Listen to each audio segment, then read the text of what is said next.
This is a process coming up between now and noon. A party divided after that.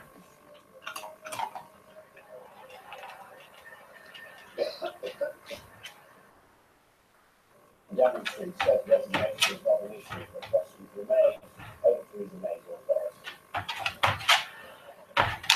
A police report into allegations of child sex abuse against the late Prime Minister said that he is expected to find that he would have been questioned for really that large alone. And in the major conference on the future of our oceans, Prince Charles says we risk becoming the victims of history. We must act now. This warning comes as Sky announces it will remove all single-use plastics from its operations, products and supply chain by 2030. Please forgive the Las Vegas Diamond may have been intended to target another music festival a week before its time. And the president says that he'll carry out the will of the people as Spain rejects calls for mediation.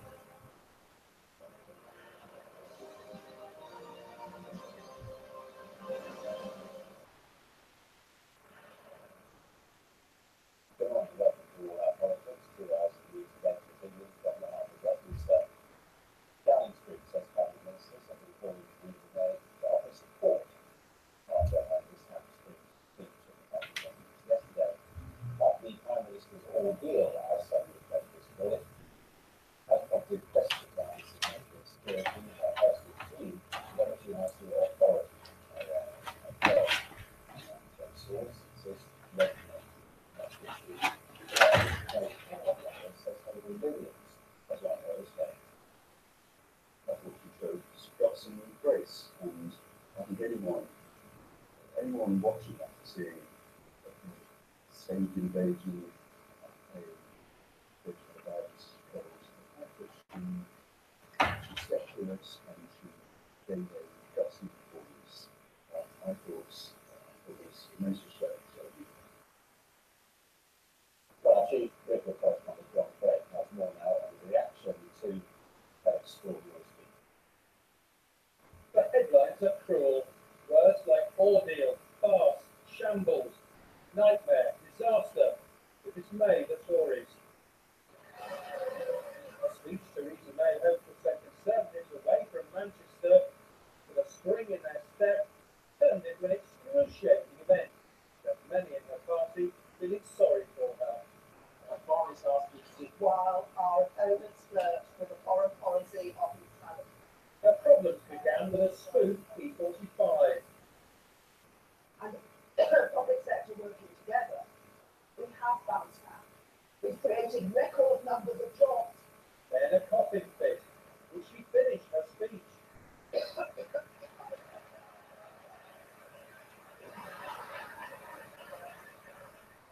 I hope you noticed that, ladies and gentlemen, the Chancellor giving something away free. And by the end, could message was literally falling down around her. They've really got to get their act together. They can't even organise a set so that it doesn't fall apart because of a couple of standing ovations. How are they supposed to be trusted to run the country? Others say she revealed a more human side. The first word that occurs to me is courageous. And I think that for a Prime Minister who's been seen not to have an emotional dimension to her, I think she humanised herself in that speech. Downing Street blamed a conference cold, 28 broadcast interviews and 19 receptions, her croaky voice. In a tweet, she poked fun at her coughing and spluttering. It's estimated that fewer than 100 of the Conservatives' 316 MPs attended the Tory conference in Manchester. So the real test of whether Theresa May can survive as Prime Minister, and for how long, will come when MPs return here on Monday. Away from Westminster in Chester, the Tory #1 target seat in the June election, voters were sympathetic. I admire her and respect her. I think she's doing a good job taking us through a very difficult time. Well, I don't think we've got anyone else really that can take us through this crisis that we're in at the moment. But the finale of the conference, that was intended to launch a Tory fight back against Labour, will now be remembered more for mishaps than new policies. John Craig, Sky News.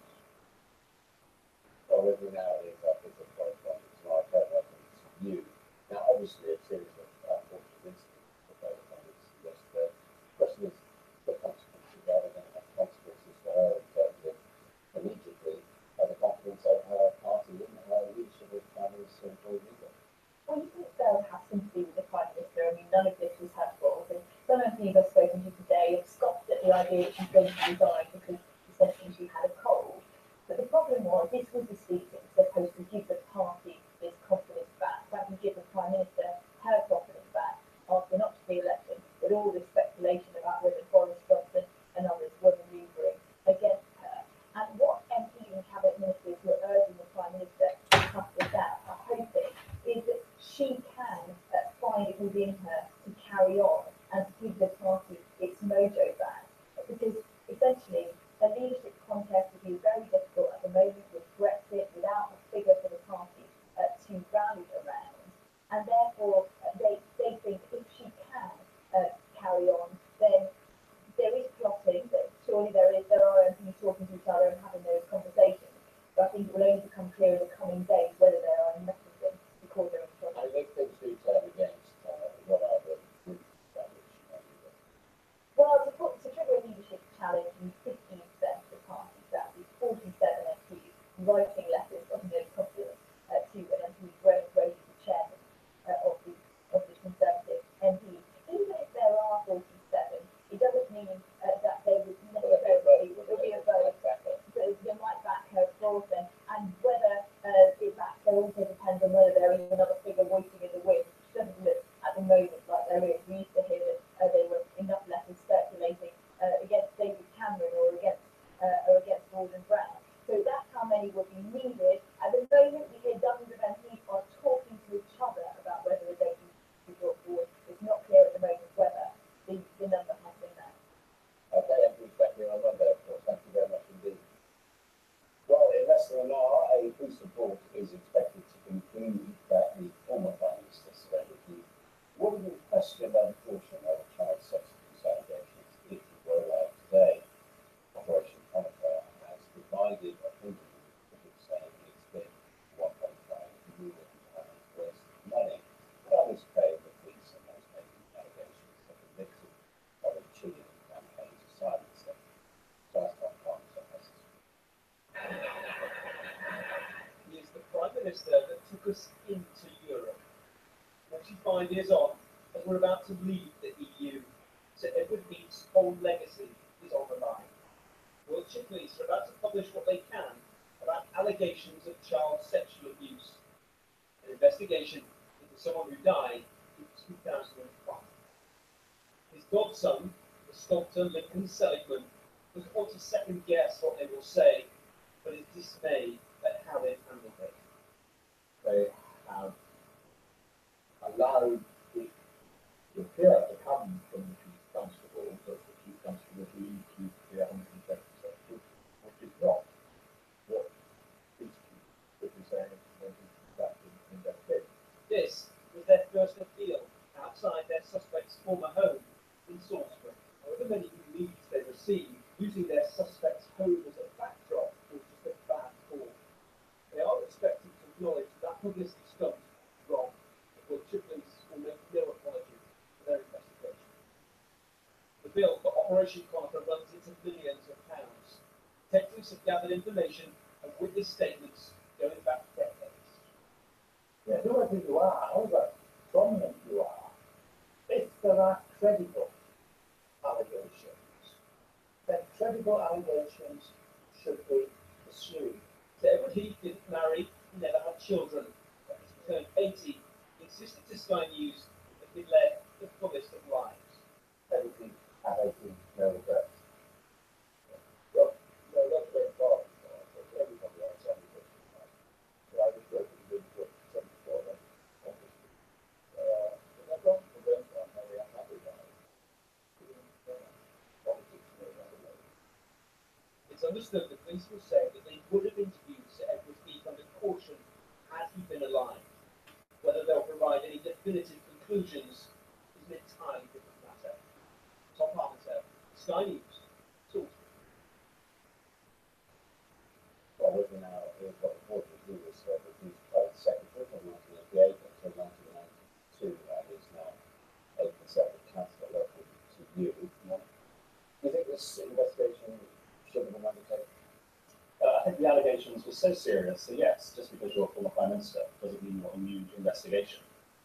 But there are clearly issues that I would have with the way the investigation was carried out. But there was an investigation, no problem with that. I mean, you, presumably the question about Twice, I've interviewed twice.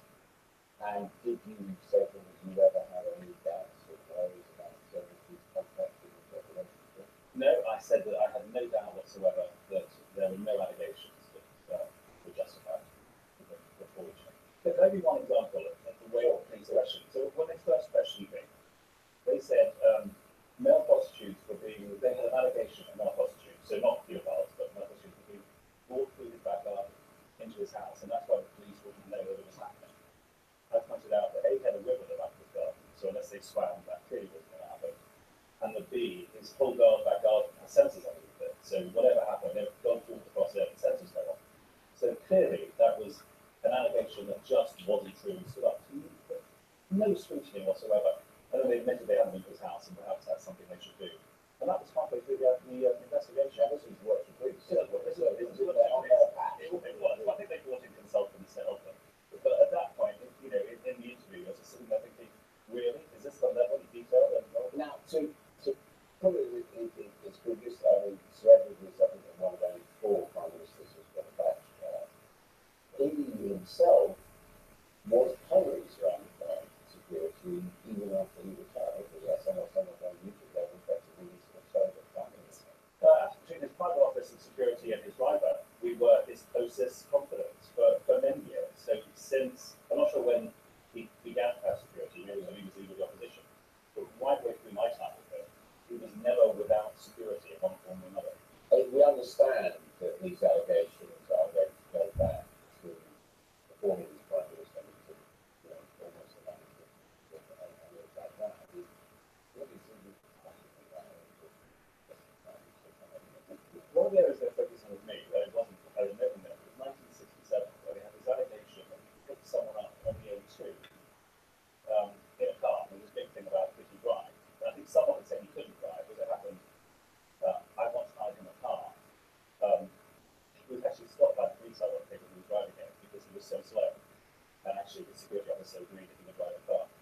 But the dates they had in mind, it turns out he was in Paris, so he wasn't on the A2 when he allegedly picked this individual up. But this whole issue about whether he would have been interviewed had he been alive because of some of the allegations. Rather than admit that the information wasn't true, they said, well, maybe it was another date, maybe the date was wrong, it was another day when he was driving back up on the A2. But they're stretched with credibility of the investigation, almost to the point of, were he alive, I do wonder whether he could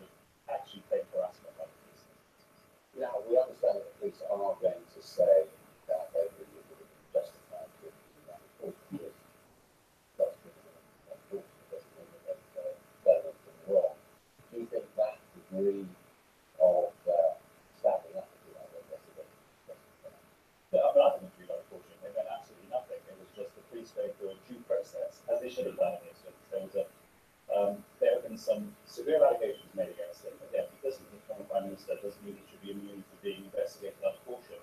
If, when they've done their interviews elsewhere, there are certain allegations that they can't prove in time, or they can't prove were false, and he should have been allowed the opportunity to clarify where he was, what his interpretation of. The fact is, he passed away. He's not able to do that. Yeah, I mean, it's also fair to say, isn't it, that the most lyric allegation, Yeah, absolutely.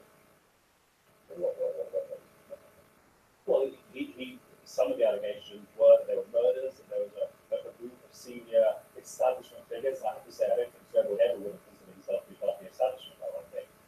But there were views that they were murders, that the paedophile ring.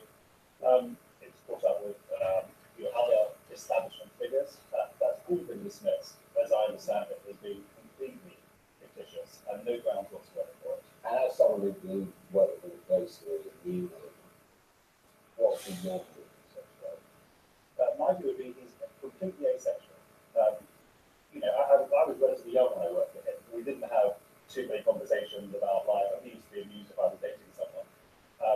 And people had this view that he didn't really like women. I have to say, he adored intelligent women. And depending who would be sort of in his company, if there were sort of career women or people with interesting roles, he'd absolutely want them and be very engaging. But with anyone, male or female, he wasn't that interested if you weren't, I suppose, an interesting individual. In that sense, he was quite a harsh personality. But I had absolutely no grounds ever in my time when I was in person in the first 4 years I worked with him, and before and after. I had absolutely no grounds to assume there was anything untoward in his private life or that he was anything other than asexual. Now, you've been very clear that you think this investigation probably legitimate was pursued initially. Do you think the zeal with which they pursued it and the way in which they pursued it now is justified? So we know the report will come out later today. I think there are two things that should happen, whatever the report says. One is that the chief pastor of the church should ask the IPCC to investigate himself. Secondly, I think the jury's out whether police and crime commissioners are as effective as we were led to believe they would be. But the Wiltshire Police and Crime Commissioner should undertake an investigation into the activities of the chief constable, regardless of what this report says when it's formally released.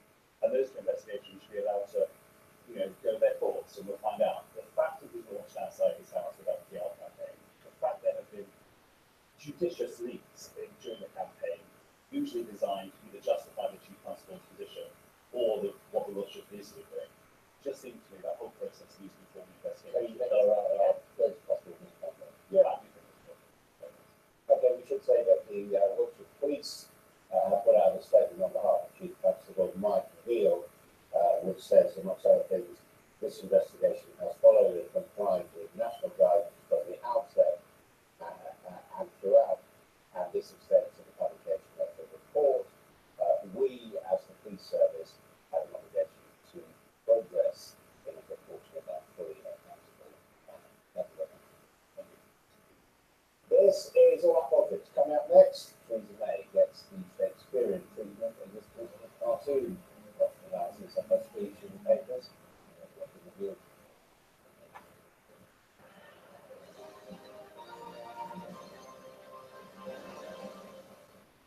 From our water to our food, our climate to the air we breathe. We depend on our oceans. But they're under threat from our addiction to plastic. It's up to us and world leaders to make a change. So what can the world do about it? The Ocean Summit, Channel 566 on Sky.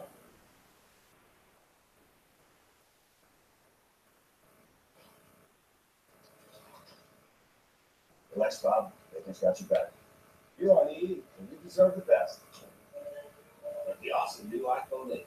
It's here. I'm good, but Bob, you gotta get it on the EE Max plan. Upgrade your iPhone every year and get 100 gigs of data for the price of 25 and 6 free months of Apple Music. Here you go, Bob. Treat yourself to the new iPhone 8 from EE. There are moments where you want them to feel their best, and with the ones, you can spread the cost interest-free. The price you see is the price you pay for occasions that you want to make extra special, or moments you want to make the most of. Own every moment by spreading the cost interest-free on the brands you love. Own it with Little Wood. Becoming a dad is fantastic. Right now, life seems better than ever, and I want to take care of my family in the future too. So I'm sorting out my life insurance with Beagle Street. If anything happens to me, the mortgage will be covered, the bills will be paid. It's sad. We'll get a good start in life. Hello, Beagle Street, how can I help? Hi, I'm interested in life insurance. What kind of costs am I looking at? I'm confident it will cost less than you expect. Beagle Street is better value than many others. For example, a 32-year-old could get £200,000 of cover for under £7 a month. Okay, sounds good. And it's really easy to apply. You don't need a medical. I'll just ask you a few questions about your lifestyle. Great. Let's go ahead. At Beagle Street, we look after our customers. Independent reviews rate us excellent, and we include a free will writing service worth £125. So take care of your family with our simple and affordable life insurance. Call 0800 980 0972 or go to beaglestreet.com. Let's get you all the newspapers, yesterday I was talking about we've spoken to the Prime Minister. In the Sun, we've got a camera writes that pity is no substitute for authority. He says please no speech for saying it's her hope that you next election. But there's story on its handbook in the Daily Mail reminds readers that Margaret Thatcher was considered to be finished as Prime Minister in 1991, but then she won a decisive landslide in 1993. Mrs. Mayfield and then she started Timothy at 2 Nick chooses not to dwell on what he feels the Prime Minister had found out during her speech, but says these perspectives have failed to rise to the end of Brexit, Republican Boris Johnson is the Secretary of Justice spending the time writing for Foreign Secretary, but she has not known the cabinet, so see the end. The reason tragedy is that I don't have to go to the Telegraph with that Prime Minister as Hamlet decided to be or not to to be. And in the final, in the Financial Times, every news writes about America saying that even after the Las Vegas shooting, the National Rifle Association has never fear because of the loyalty of those both ways between President Trump and the NRA members. We're going to go through those pages. Right, he is the Royal Correspondent for Sunday Times, independent. Welcome to you both. Roy, when you're ready, finished as per Cabinet says, or could be a new Thatcher as Dominic Sanders? I think Dominic Sanders does sound much better off than anyone else, even chewing the himself, if get that's surviving in the long term. I mean, Trump Cabinet's op-ed is absolutely right. It describes, cringe-making embarrassment in her speech, but also, as we have discussed, we can best imagine George Osborne in the background, just so thrilled with how that's gone, complete disaster.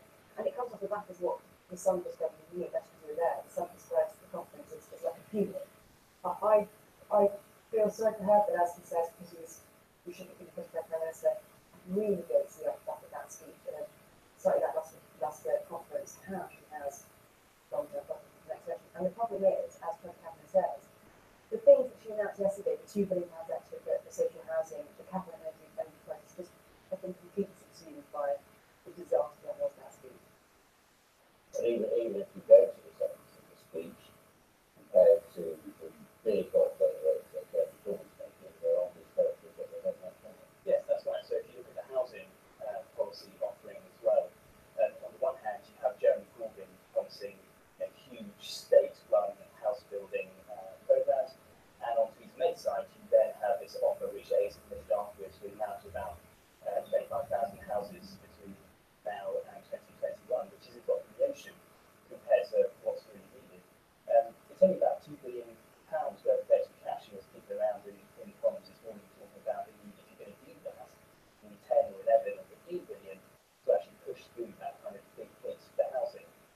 I mean, this is all academic because actually people aren't going to get to the really in-depth dissection of those policies today anyway, because they're really too distracted even though that may sound mean, it may sound sort of a huge diversion, the truth is that if you can't be the salesperson, get up there on stage and really capture people's imaginations, then they're not going to get to the point where they look at the details of your policy. And I think that's the real sort of tragedy between the conservatives this moment. I mean, Trevor Campbell says that sympathy is not really Yeah, I do. I think I do feel sorry for her because her attempt to humanise herself and some of the things that she talked about with the harmony of not having children with her hostility was supposed to detract from her being the main god, as people have called her, but actually it just made things so much worse. And the one thing I would say is that she did, and it hasn't been happening a lot of the things to me, is that she did make it to the end. And there was discussion this morning about should she have taken a couple of minutes. She had taken a couple of minutes to I was listening to Barack Obama's speech this morning, talking about that, but actually it was absolutely right. She shouldn't have taken a couple of minutes and stopped. People will see her, Dominic Sanders talks about her resilience in doing that. Will we see that in her negotiating with Brexit? I'm not sure. But I do feel sorry for her. We shouldn't be doing it. Do you think that she can, I mean, it's very good, just unfortunate, or can she take any They were unfortunate acts of God, but unfortunately, we saw this with Gordon Brown towards the end of the campaign as well. Once things start going wrong for you, it doesn't matter if it's your fault or not. You sort of get this aura of the person for who you think is going to go right. You don't want that person leading your country, essentially taking decisions about all of our lives. I mean, Dominic Sanders, in his piece, he makes a comparison to Margaret Thatcher and says that in 1981, everyone was writing her off, but she came back and then had a big stomping election victory. But the problem with that comparison is that Thatcher had to fight a war to turn that big pot around. Corbyn turned his pot around as well, but he has to go through 2 leadership contests and an unwinnable election. there might be some sort of victory? Yes. A huge victory, and at the moment, all that she has on her side of the scales is a bunch of defeats, and they're the tricky point. The only other thing she has on her side is Dominic Rex. There's no one else. No obvious, Boris is around, but almost annihilated his own popularity party. That might give her months, maybe a year. I'm not sure it's going to give her 4 more years. Yeah, so at the moment, the sentence is there's no one but Theresa, but there will come a point where people will say anyone but Theresa if things get so bad. Now, Jenny Russell's talking about what she says it was the seething anger against Boris Johnson, but if Boris Johnson wants to be seen as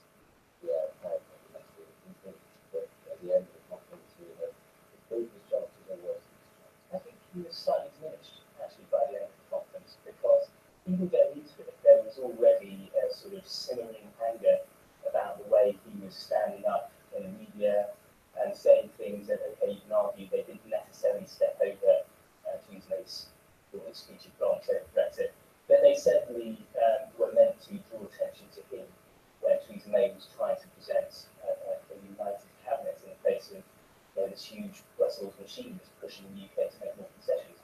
And he stabilised that whole effort, and that's annoyed not only people who disliked him before the conference, but also some Brexiteers who see him as actually destabilising, our chances of getting a decent Brexit. I mean, that's Joe's sort of big sister out the right border. All of them to his feet. Yeah. I mean, what Jane says as well is that it's one thing for activists like Boris, but what she's saying is speaking to cabinet members at the moment, she doubts that a single person will follow him in the leadership contest. The other should that is not his lack of courage. He hasn't gone for it yet. His time is running out. So yes, we're reminded of David Miliband, of course, who had that moment that could have really gone for Gordon Brown, but backed away from the last minute and then never recovered as a leadership candidate. And you wonder if that kind of thing is happening to Boris Johnson now. But here's the thing, Mrs. May, when Mrs. May eventually stands down, I think Andy Work is a very good shot. I think she's playing out better than she can do. I think she, in months or years time, may have the other voice, but she would break around the noise within her party. And that's important. She looks like a solid home secretary, doesn't she? But then, solid home secretary and take what's happening with big red bonuses. I think she's probably the person who stands out. Reed Davidson, if she was in Parliament, she would be a standout person. Okay, well, on that note, I'll see you in the next hour, but now thank you. This is All That Politics. Coming up next, we'll ask whether the historical abuse allegations against Reddy should have been investigated.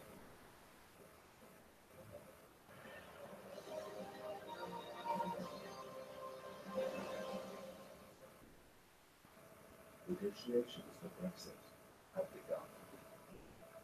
They will require strength, stability, and stamina. The United Kingdom versus the European Union. Follow the battle for Brexit. Continuing coverage on Sky News. Say goodbye to all this. Once we deploy Workday, our finance and HR system will be 100% in the cloud. 100%. Would I lie to you? Would I lie to you, honey? I'm not gonna do your sugar what I want. It's a song. Yes, that's all. Anyway, this is where the ping pong tables are going to go. Oh, Workday gives you the truth, and that sounds pretty great. Workday, built for the future. Early starts, rush into the office, working to build someone else's dream. It doesn't have to be like this. Run a franchise and do something for yourself, but not by yourself. Be your own boss with all the support of an established brand. Visit the National Franchise Exhibition at Birmingham Sea on the 13th and 14th of October. Meet the brands, all accredited by the British Franchise Association, and find out how to build a better future. Get your free tickets now at franchisetickets.co.uk.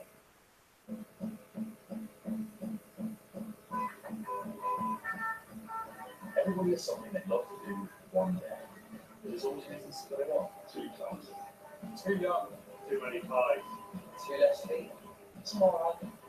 A Barking Comic, we're here to help you get the thing you need to start. So one day can be today.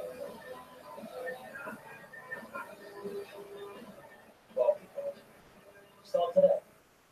I wish I could ask you, how was your day? A friend would be lovely, don't you agree? Close we could be, and together we will never dear and never apart. This October, Sky Sports dedicated channels bring you all the drama and passion from the sports you love. It's going to be so close.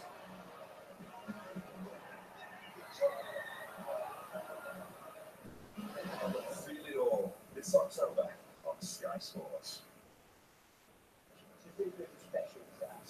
History and heritage. It's great culture with some of the most awesome historic moments we've ever witnessed in Formula One. This could be the race that defines the championship title. At Sky Sports, go to sky.com/sports. Donna Toretto just said that. You're going to catch it up. You guys, I've got to watch it again. That's great. Well, that's what Fury says. I bet you'll divine keep it Sky Storm now.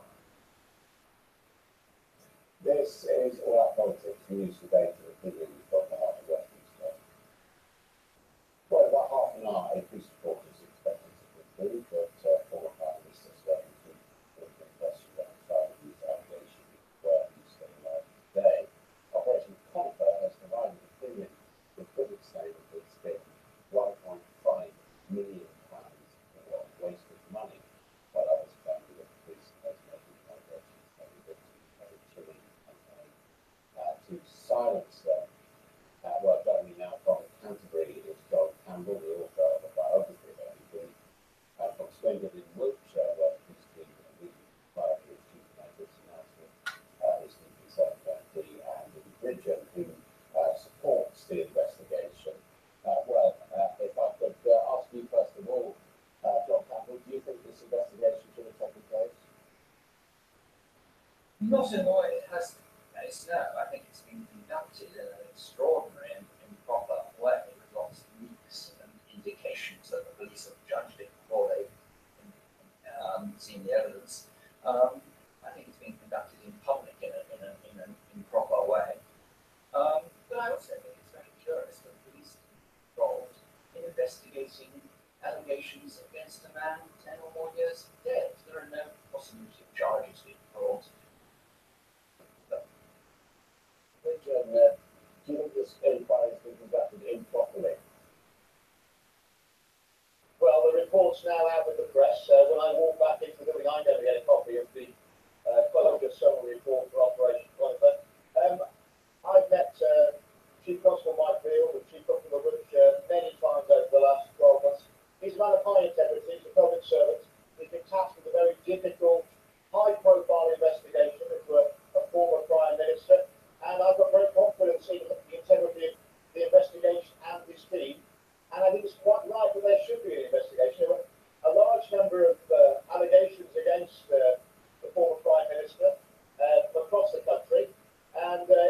decided that Wiltshire would take control of all these and investigate them properly.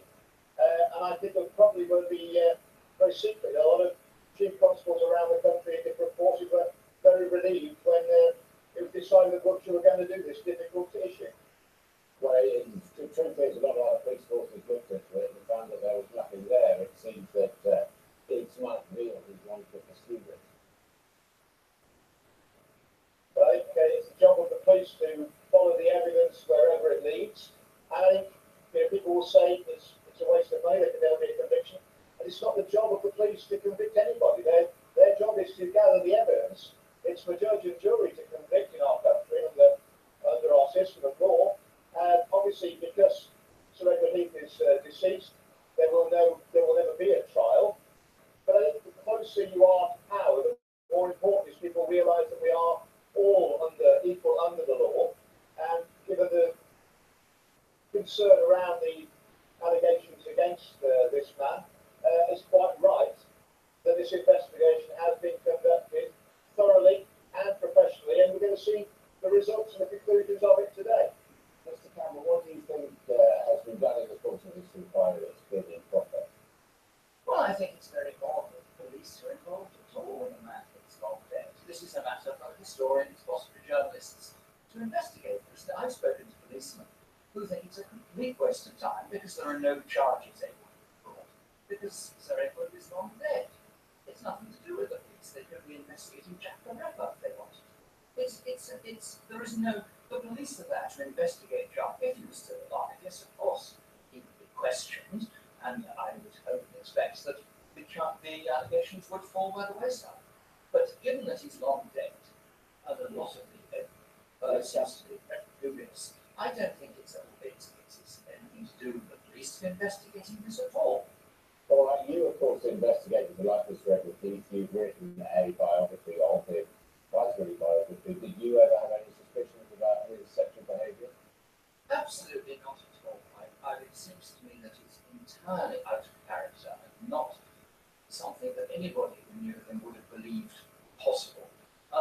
And it's logistically, as a lot of people have said, very difficult to imagine how heavily guarded this was all the time, that he would have had any opportunity to do this even if he wanted to. It seems to me most of the evidence is very spurious and exploded. We'll see this morning what comes up, what water any of these allegations hold. And I can see that if he was still alive, the police would have wanted to question him. But it seems to me that, and standing outside his house as they did, asking victims to come forward, is completely improper way for the police to have proceeded. I think it's been a very odd inquiry indeed. It's a lot of publicity hunted by the police, frankly. I mean, Mr. Goodwin, why was the inquiry launched in front of Ted Heath's house? And you don't normally launch an inquiry asking for evidence. You normally launch an inquiry because you've been presented with evidence. Why did you want to speak to it that way? Well, there already was a large number of allegations prior to the initiation of Conifer, which is the reason that Wiltshire initiated the investigation. I just want to come back on something that John has said, like, why is this being done? The allegations of the madam, those didn't stand up, did they? And yet this investigation was pursued. Well, at the end of the day, Edward Heath was probably the fifth most powerful man in the world when he was Prime Minister. If there's any truth at all in his allegations, any truth at all, that he was a major security risk, obviously the next question would be, how has this been covered up for so long? And I would maintain that there is a current security risk associated with anybody who's been covering this up, and that's a national security risk. You're being logically inconsistent, aren't you? You're saying on the one hand we should all be treated equally, and then you're saying that because someone is powerful, they should be investigated to extraordinary lengths, even when it appears to be a smear. Well, that's your words. You haven't seen the report, I presume. Indeed, I'm going to see it in a moment. But obviously, you must appreciate the national. I think you have been in receipt of leaks during the course of this inquiry from Mike Veal, which you've been playing part in making public. Is that true? I've had a number of briefings with Mike Veal over the last 12 months. We've talked about a lot lot of issues related to child abuse. The contents of those conversations are obviously sensitive and will not be divulged, and they're going to remain in that situation. Do you think it's proper that while an inquiry is active, you should have received those briefings? Absolutely, and what I think your viewers will appreciate is that no police inquiry prior to its release of its final report has come under the sustained barrage of criticism that Mike Beale and Operation Conifer and his detective team have come under, and I think that also says a lot about this whole issue, and I think it's my duty as an MP to defend it. Liz Campbell, what do you think of an MP being briefed on in the course of an inquiry?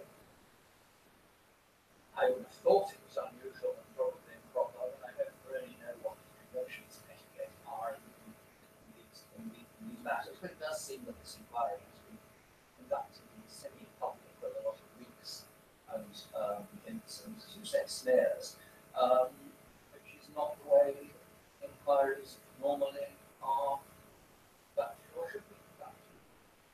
Do you think that Sir Edward Heath has been investigated properly because he's a such a prominent figure, or been treated improperly as an ordinary citizen?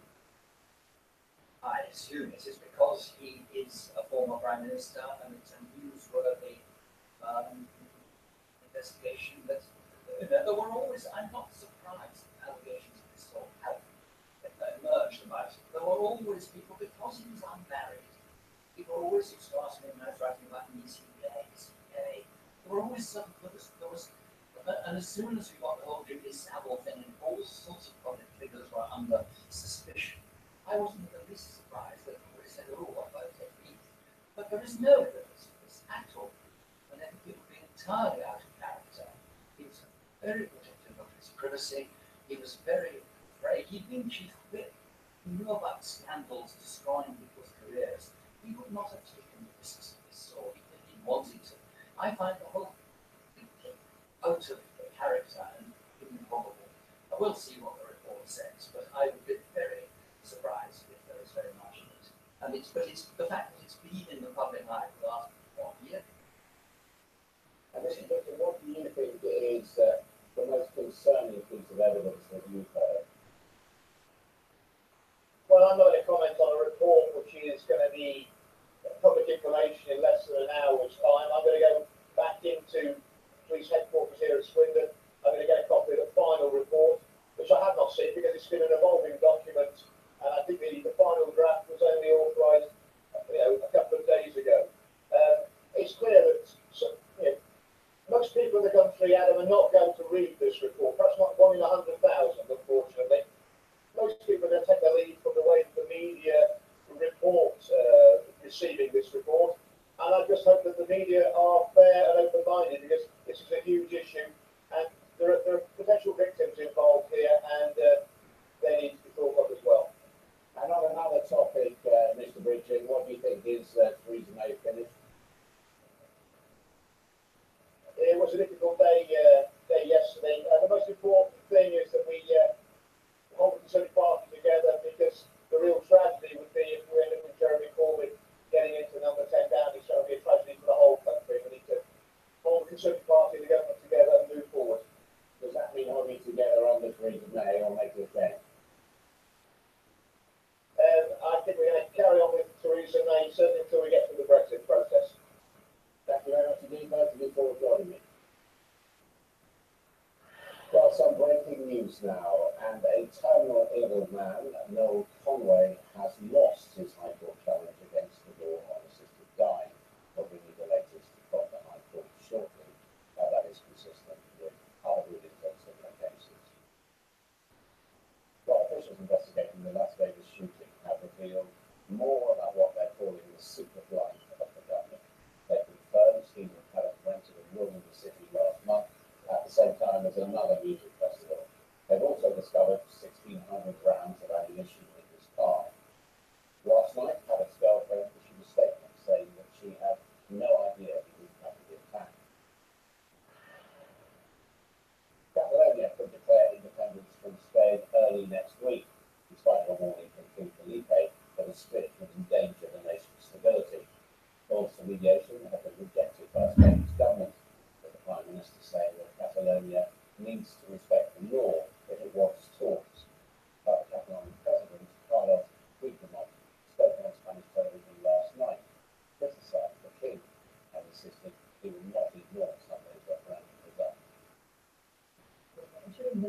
days will show the best pace of our country when the Qatar institutions implement the results of the referendum.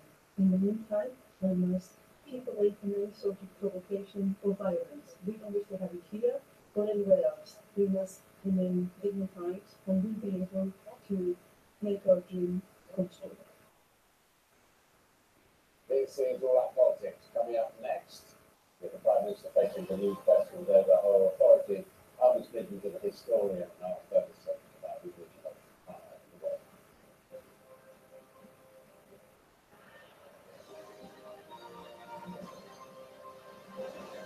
Affordable homes, Affordable education, security, immigration, economy, homelessness, rising in the city, the cost of living, train prices, how junior doctors are treated.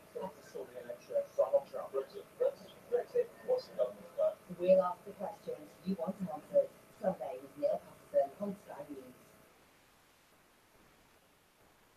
Guys, how do you feel when it's London Morning Family on Sky One? It's just in a process of nightmares, anxiety. I have no idea. But what if I told you the new season is back? What? So, Claire, there'll be some new jokes from Phil, right? Why? What's your character arc this season? I don't know what that is. Jay, can you give us any juicy spoilers? Okay, we'll find out for ourselves when New Modern Family returns. Friday at 30 on Sky One. This is the 0811X driver from PXG. Without a doubt, it's the longest, lowest spinning, best feeling, sweetest sounding driver we've ever made. Boom, baby! PXG, nobody makes golf clubs the way we do, period.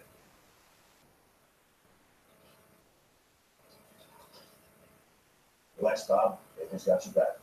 You're on EE, and you deserve the best. Like the awesome new iPhone 8. It's here. I'm good, but Bob, you gotta get it on the EE Max plan. Upgrade your iPhone every year and get 100 gigs of data at the price of 25 and 6 free months of Apple Music. Where you going, Bob? Treat yourself to the new iPhone 8 from EE. Introducing the incredible Shark Cordless Vacuum with 5 times more suction than the Vita Era. Dual clean and rotating soft brush, so you can grab large particles, pull in piles, and directly engage with pools with no scrubbing to switch heads. Plus, Flexology gives easy water temperature cleaning, above floor reach, and handheld versatility. 2 rechargeable batteries mean you can charge whilst you clean, and park wherever you wish. Shark Brilliant. I wish I could ask you, how was your day? A friend would be lovely, don't you agree? Close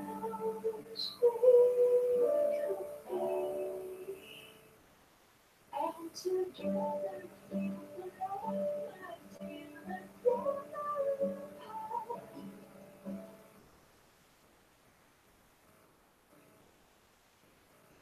Sky News Financial Report is sponsored by IG Smart Alternatives.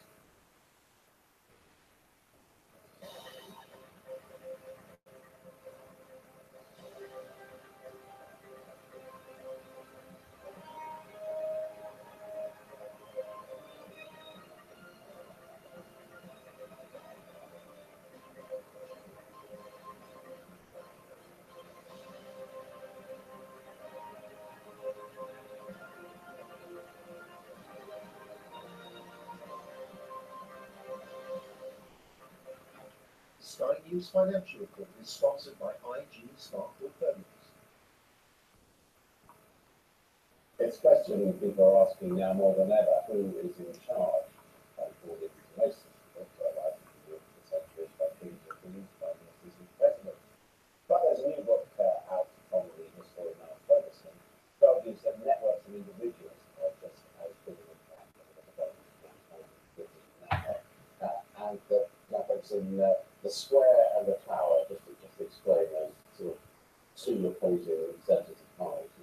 Well, everybody watching works for some kind of hierarchical structure. Usually there's a hierarchy here at Sky, and you know who's your boss in a network of friends and a family. And most of the time we focus on those hierarchical structures, the governments, the armies, the corporations. We don't pay enough attention to stories, to the social networks. Now, I think Silicon Valley has taught us one thing in the last 10 or 20 years, and that is that social networks are incredibly powerful and important. But it's not as if they invented them, they've always been there.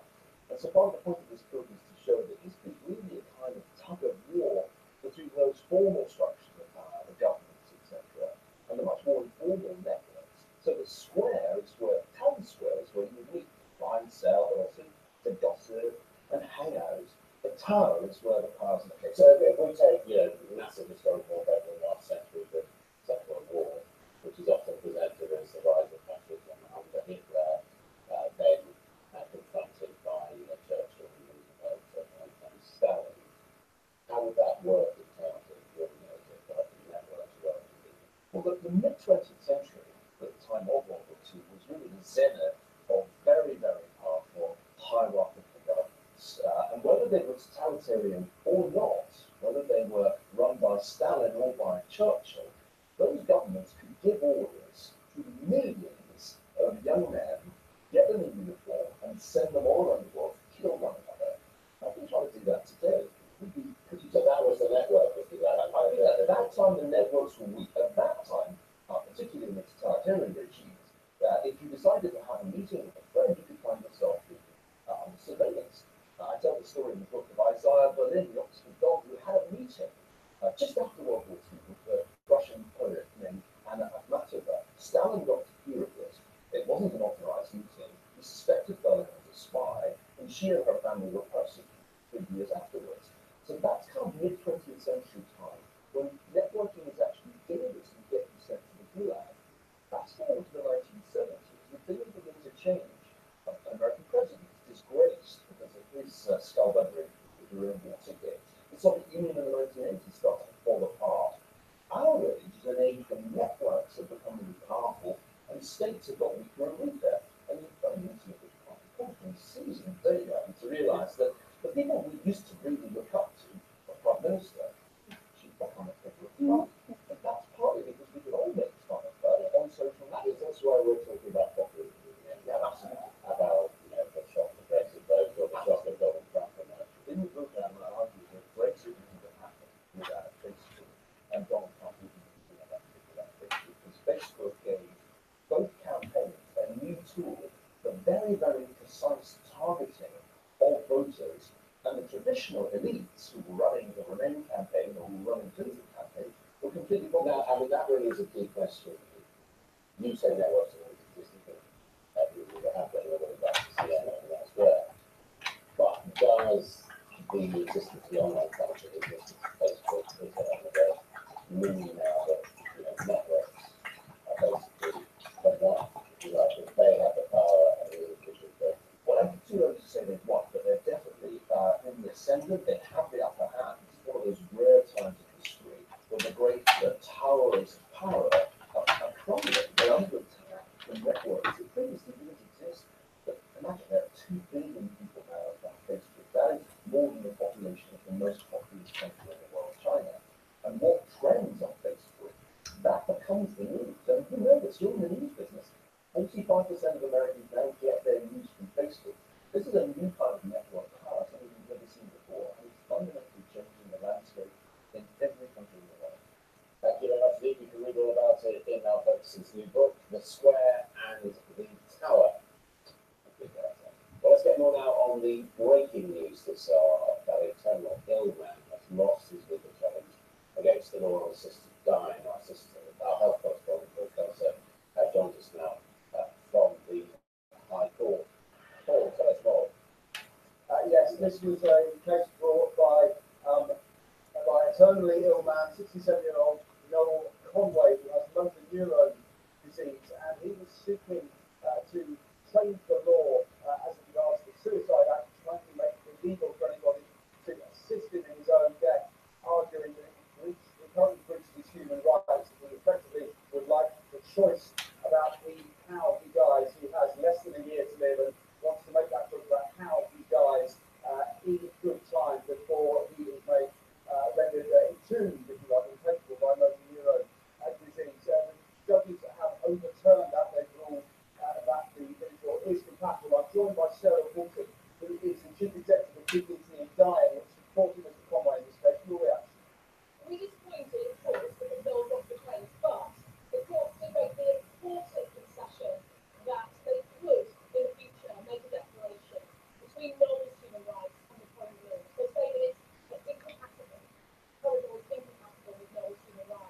always knew that we'd have to go to the Supreme Court to win because of the precedent set by previous cases, so we will be appealing.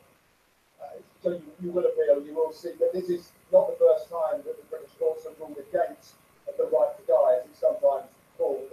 What gives you confidence that it might change?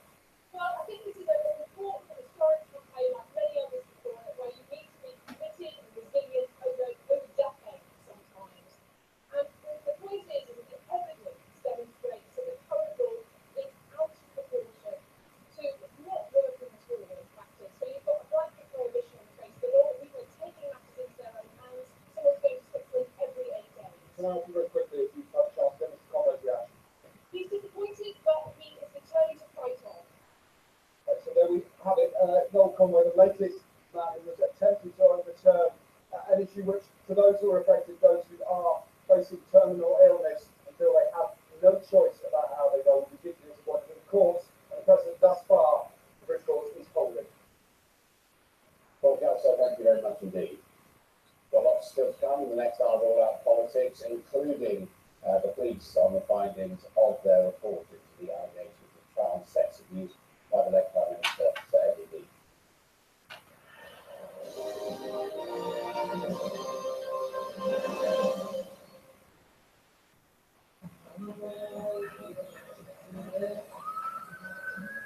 What if you could book your flight, hotel, activities, and car rental all in one place?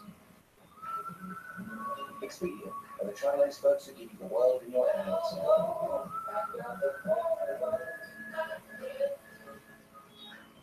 So you can see more of it. Expedia, everything you need all in one place. That's all protected. Introducing the incredible Shark Gorgeous Vacuum with 5 times more suction than the Tita Hair Wrap. Duo clean has a rotating soft brush, so you can grab large particles, pull in lines, and directly engage with grooves with no stopping for switch heads. Plus, Flexology gives easy and ability to clean, above your reach, and handheld versatility. 2 rechargeable batteries mean you can charge whilst you clean, and park wherever you wish. Shark Rift. You worked hard for your home, and now it can carry on working for you.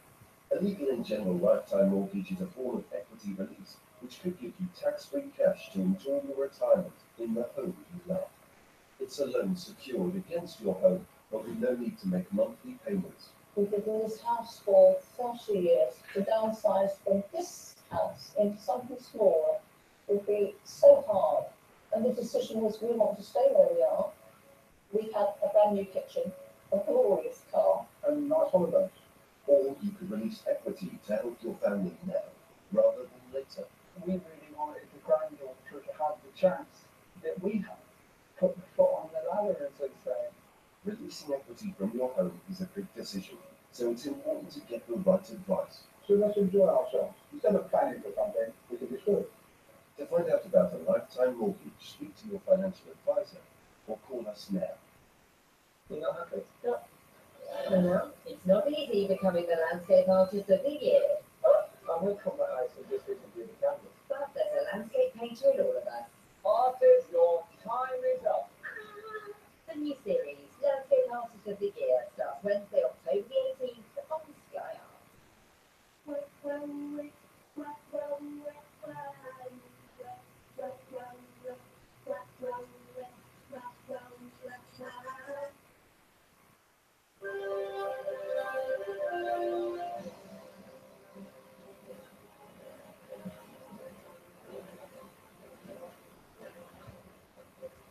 This is All Out Politics coming out between now and midday.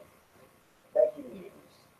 A police report is the late Prime Minister, Sir Edward Heath, says he would have been interviewed under caution for alleged child abuse, including the rape of a boy under 16. And it reveals that 2 people who reported abuse may have attempted to mislead the police. Also today.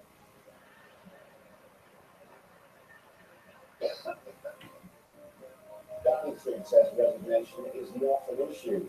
Questions remain over Theresa May's authority. At a major conference on the future of our oceans, Prince Charles says we risk becoming victims of history as Sky promises to ban single-use plastic by 2020. past and now. How otherwise?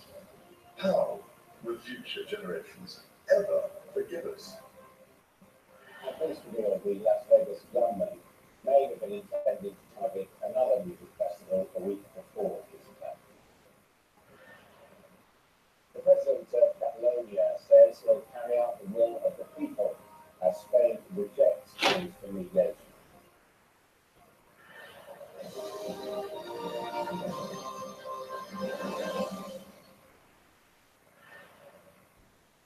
Welcome to all our politics. That's a lower news opinion from the heart of Westminster. First, to some breaking news. The police reported the late Prime Minister, Reverend Heath, says he would have been questioned over an alleged child rape and three alleged indecent assault of children. He goes on to say that two people who reported the news may have attempted to mislead officers, and there's a criminal investigation into one of them. Well, let's go live to Swindon, where Wiltshire Police have just released details. As Martin Brunt has them. Martin, can you just outline the force of what Wiltshire Police are saying? Well, in terms of the force, it's pretty strong stuff. We have to say, I suppose, Adam, that over the past few days, a lot of this report conclusion has been leaked, and that followed months of speculation about what was going to be revealed. And of course, there's been a lot of criticism from various parties about this being nothing more than a fishing expedition. And we're going to go now straight to the police press conference. I recognise that Operation Conifer had the potential to damage the confidence in Wiltshire Police, a force that I am proud of and which has a commendable and strong reputation. This damage, I believe, will be due to the views held by some about investigating allegations concerning deceased individuals. Some may have challenges around the costs associated with complex investigations at the time of budget cuts, and perhaps some will have intransigent opinions and will always defend the conduct and behaviour of others, whatever the veracity of those allegations. Mindful of this, I've ensured that this investigation has been conducted fairly, has been conducted objectively, and with respect and without fear or favour. We have gone where the evidence has taken us, whether it supports or negates the allegations. Most importantly, the report does not draw any conclusions as to the likely guilt or innocence of Sir Edward Heath, or make any comment on the action the Crown Prosecution Service may have taken if he was alive today. I have had absolute confidence in the Operation Conifer investigation team, knowing that they will conduct a high quality and an ethical investigation, where fairness, proportionality and integrity has remained at its core throughout. Every single decision, every element of this investigation followed the guidance from Operation Python, which is the National Police Use Coordination Hub for non-recent child abuse investigations. At no stage has there been any deviation from current advice, guidance or legislation. The Operation Python's advice is compelling, is legal and is proportionate. There is an obligation to conduct an investigation into allegations to establish the facts of the case, to identify offenders, whether deceased or alive, and bring any living offenders to justice. Most importantly, and most obviously, there is a duty to protect and safeguard children and adults who may be vulnerable to abuse today.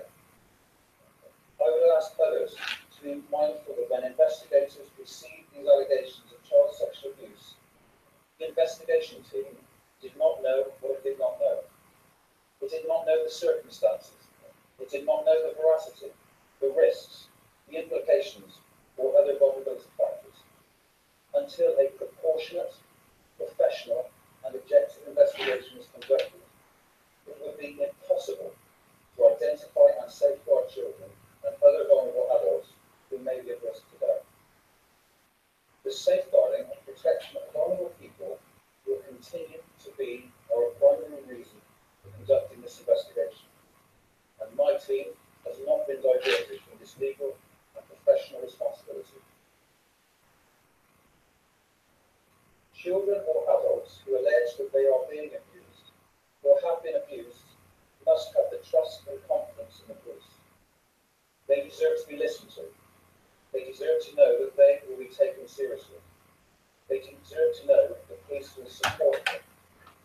deserve to know that their anonymity will be preserved.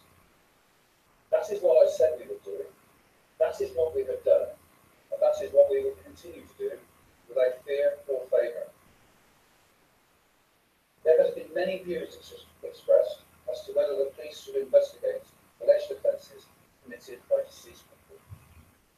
Notwithstanding the guidance, I believe this was the right thing to do. It was the right moral, ethical, and professional thing to do. But I appreciate that every case needs to be judged on its own merits. I am satisfied there are compelling and obvious reasons to investigate allegations made against Serenity. As I've said, Serenity was an extremely prominent, influential, and high-profile person who was arguably one of the most powerful people in the world, commensurate with the public office and political office in power. The allegations against him were of the utmost seriousness and from a significant number of people. I hope people will understand that given these circumstances, it would be an indefensible dereliction of a chief constable's duty not to have investigated the allegations against the former Prime Minister, even though he is deceased. I have made it clear from the outset that at the end of this investigation, in line with our intention to be as transparent and as open as possible, we would publish a summary closed report, and that is what we have done today. The publication of this report is also in line with advice issued by Operation Hydrant. The report has been scrutinised by a number of stakeholders and contributors to ensure complete balance, complete accuracy and measure, and only makes findings that can legitimately and realistically be made. The report provides a factual account of the context for this investigation, what the investigation focused upon, and how the investigation was conducted. Operation Cometer, by its very nature, was complex, politically sensitive, and unique. Due to these unprecedented circumstances, I have sought advice, counsel, and support throughout this investigation from a number of people. That confidentiality between me and those individuals will remain intact. The role of the police service is very clear in the criminal justice process. The police have a duty to investigate and go where the evidence takes us. It is not our role to prove the innocence or guilt, but to simply present the facts. Therefore, this report does not apportion guilt. It does not suggest or conclude guilt, and no inference should be taken from the investigative decisions or conclusions being made by the police. Extreme caution has been given so that no assumptions are publicly drawn about truths or untruths. The presumption of innocence is enshrined in our law, and it is the cornerstone of a just and fair process, judicial process. Despite misleading and inaccurate commentary, nobody from this investigation team or I have made any public or private comment or inference as to the hypothetical outcome of the judicial process if Sir Edward Beacon were alive. Any such comments or hypotheses would be flawed by their very nature. They are misleading and they distort the criminal justice process. Wiltshire Police has and will continue to do all that we are able to protect the anonymity of those people who have come forward. This report will therefore not identify the details of any people who have made disclosures of sexual abuse. I understand that there is an insatiable appetite by some to identify the victims. I will do everything in my power to prevent this from happening, and I would urge all of you here present today to respect what I'm saying about anonymity. In order that this investigation has remained ethical, justified, and proportionate, an independent scrutiny panel was established to check and challenge the investigation. The panel members were given responsibility to examine and test the decision making and the approach by the investigation team. The panel has been provided with detailed briefings, materials, and more recently, full access to the published report. This scrutiny has proved invaluable and enabled Operation Conifer to remain firmly aligned to the legislation and to the objectives of this investigation. I would like to thank the members of the panel for their time, for their expertise, their challenge, and their support to this investigation. In addition to the independent scrutiny panel, Operation Hydrant was asked to conduct 2 reviews of the investigation itself. Both reviews of the investigation concluded that it was proportionate, it was justified, and it was in compliance with the legislation and guidance. Further scrutiny has taken place during the course of this investigation with a value for money review by Her Majesty's Inspector of Constabulary, which was commissioned by the Home Office further to an application of central funding. This review concluded that the resources deployed on this investigation had been proportionate and reasonable and commensurate with the scale of the investigation.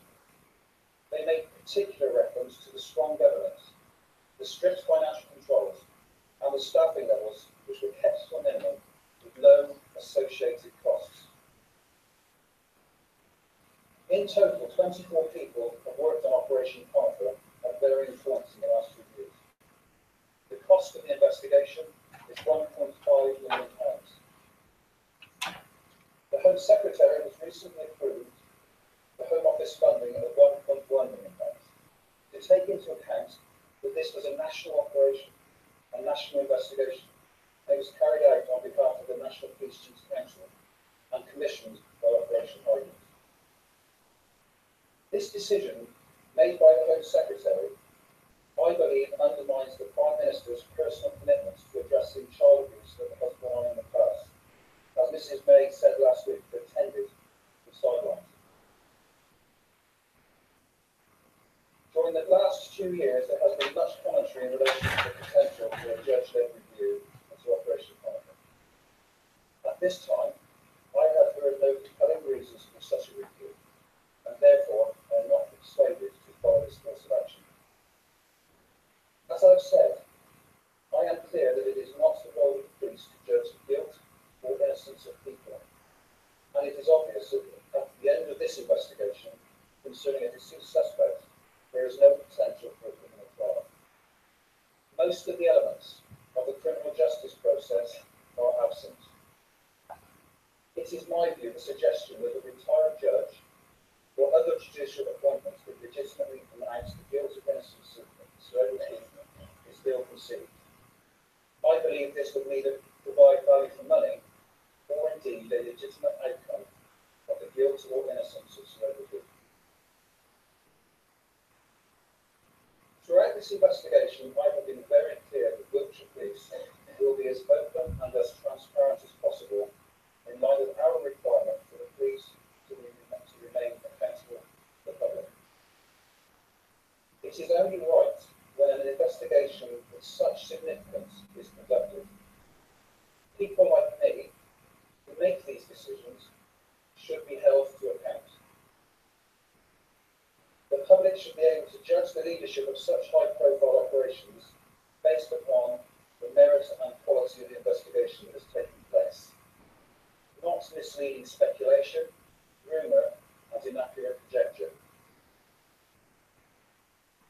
The publication of the summary closure report today provides the openness, provides the transparency, and provides the public accountability that I said there would be. And the report author has complied fully with Operation Hydrant advice on publication. It will now be a matter for others to evaluate and decide what steps should be taken in relation to the Operation Conifer findings. I recognise that this investigation, the findings, and the summary closure report may raise further questions. But I also believe it signals a watershed moment for people and victims who have suggested or implied there has been a state cover-up or some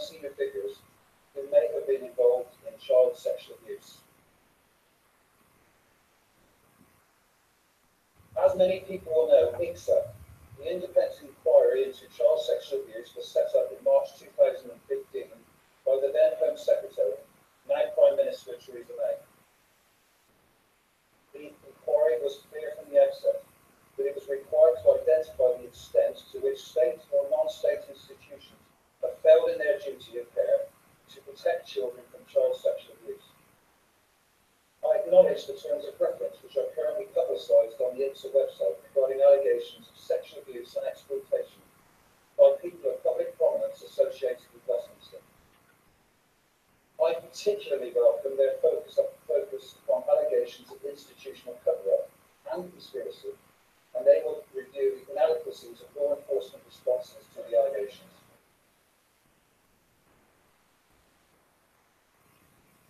In light of this, I believe the legitimacy, the legality, and the obvious public interest in this investigation is more relevant and is more crucial today than ever before. The public interest in this case is clear and unequivocal. The statutory responsibility as the Chief Constable to have conducted this investigation without fear, without favour, I trust is now obvious to all.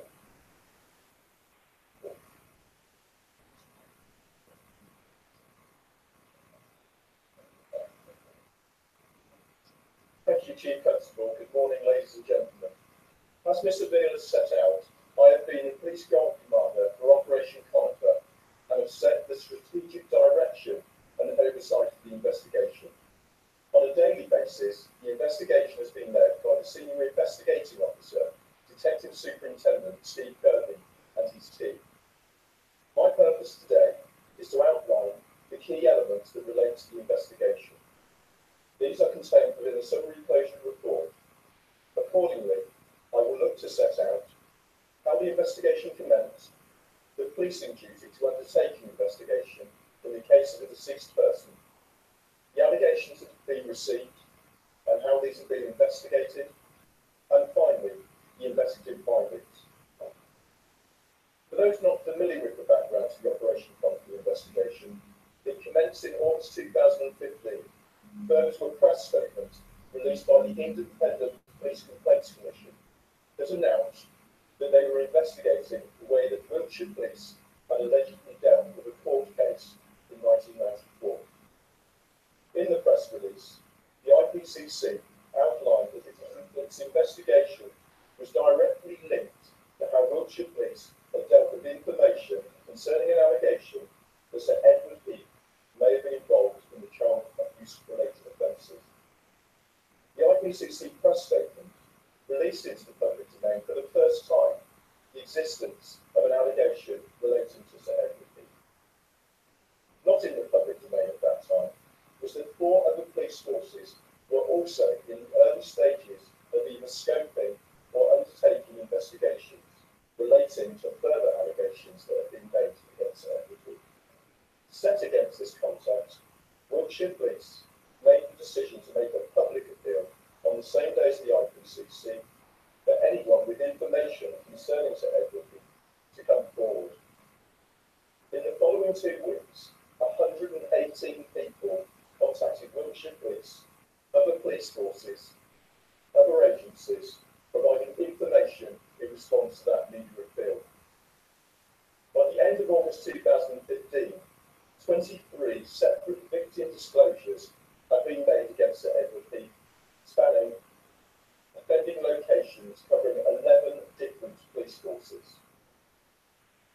Due to the extent and range of information received, a decision was made nationally by the police service that a consistent, coordinated response was required to investigate the allegations that have been made.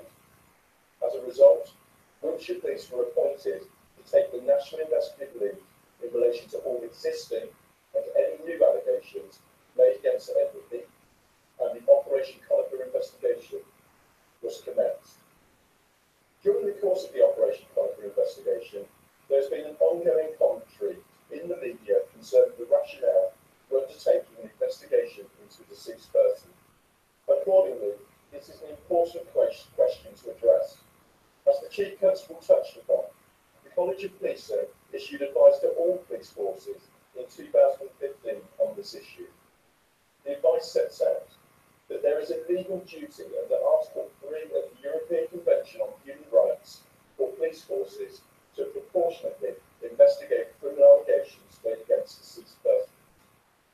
The advice states that the closer the alleged suspect is to the state, and the more serious the allegations made against them, then the greater the duty to investigate is. In the case of Sir Edward Heath, due to his public prominence and the office that he held as Prime Minister, this was particularly relevant in relation to the decision to investigate the allegations made against him. The Operation Conifer investigation has followed the College of Policing advice relating to the purpose of the investigation into the deceased person, and throughout has focused on the following four key strategic objectives. Firstly, identifying and safeguarding children and vulnerable adults who may be at risk of abuse today. Secondly, seeking to establish the facts concerning allegations of child abuse made against Sir Edward Heath through an objective and proportionate investigation. Thirdly, identifying and where possible bringing to justice any living person who may have committed criminal offences relating to child abuse or associated conduct. And fourthly, and importantly, attempting to provide public confidence in the police response to allegations that were made. Throughout the investigation, the starting point has always been to consider any current safeguarding issues and whether or not there were allegations made against suspects who were still living. The fact that Edward Heath died in 2005 ensured this remained a realistic possibility and such risk may be present. I now turn to the allegations made against Sir Edward Heath. During the course of the 2-year investigation, Operation Conifer received victim disclosures relating to 42 reported individuals. Each disclosure alleged criminal offences had taken place where Sir Edward Heath was the named perpetrator. The disclosures were made either directly by the victim, anonymously, or by a third party, either on behalf of the victim or without their knowledge. The disclosures made ultimately covered 14 different police force areas in the United Kingdom and the Channel Islands. 9 disclosures were made prior to the IPCC and Wiltshire Police press releases in August 2015. The remaining 33 disclosures were received during the course of the 2-year Operation Conifer investigation. 34 of the disclosures were made directly to police forces, while 7 were made to the NSPCC, and 1 was made to the Independent Inquiry into Child Abuse. During the investigation, it became apparent that one person had made 3 separate disclosures to the Operation Conifer investigation, where they had purported to be 3 different individuals. Accordingly, the actual number of distinct people who made disclosures was concluded to be 40 and not 42. The disclosures and the offences spanned from 1956 to 1992, and each was alleged to have occurred while Sir Edward Heath was a publicly elected Member of Parliament. 2 of the offences were alleged to have taken place during the time period 1970 to 1974, when he served as the Prime Minister. The disclosures made against Sir Edward Heath related to offences of child sexual abuse, physical abuse, and sexual abuse involving an adult. The level of seriousness of the child sexual abuse disclosures made included allegations of offences of rape and indecent assault against children. I now turn to the investigative response. For each of the 42 disclosures that were alleged against Sir Edward Heath, a proportionate investigation has been undertaken. This has been regardless of whether the disclosures were received by way of a direct report, through a third party, or anonymously. The policing purpose in any investigation is to objectively gather facts and go where the evidence takes us, and the approach adopted during the Operation Conifer investigation was no different. The starting point for each disclosure was to attempt to obtain an account from the victim who had alleged abuse against Sir Edward Heath. In 24 cases, the investigation was able to obtain a direct account from the victim, In these cases, a victim care plan was put in place, which was tailored to each person's individual needs.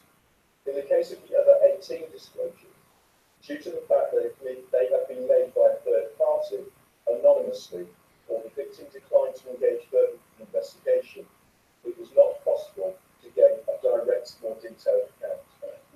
Regardless of whether or not a direct victim account could be obtained, the initial approach of the investigation was to consider whether or not there was any living alleged offenders or wider safeguarding considerations. Once these considerations had been addressed, the focus of the investigation was to objectively and proportionately gather any available corroborative evidence. In addition, the investigation considered if there was any apparent, identifiable evidential inconsistencies relating to the victim disclosure made. Throughout the investigation, there was an attempt to ensure that all inquiries were proportionate, recognising that Sir Edward Heath was deceased and there was no prospect of an evidential file being prepared for the Crown Prosecution Service. As part of this approach, an investigative proportionality matrix was developed to assist decision making, and this led to a number of potential investigative lines of inquiry not being progressed as they were considered disproportionate.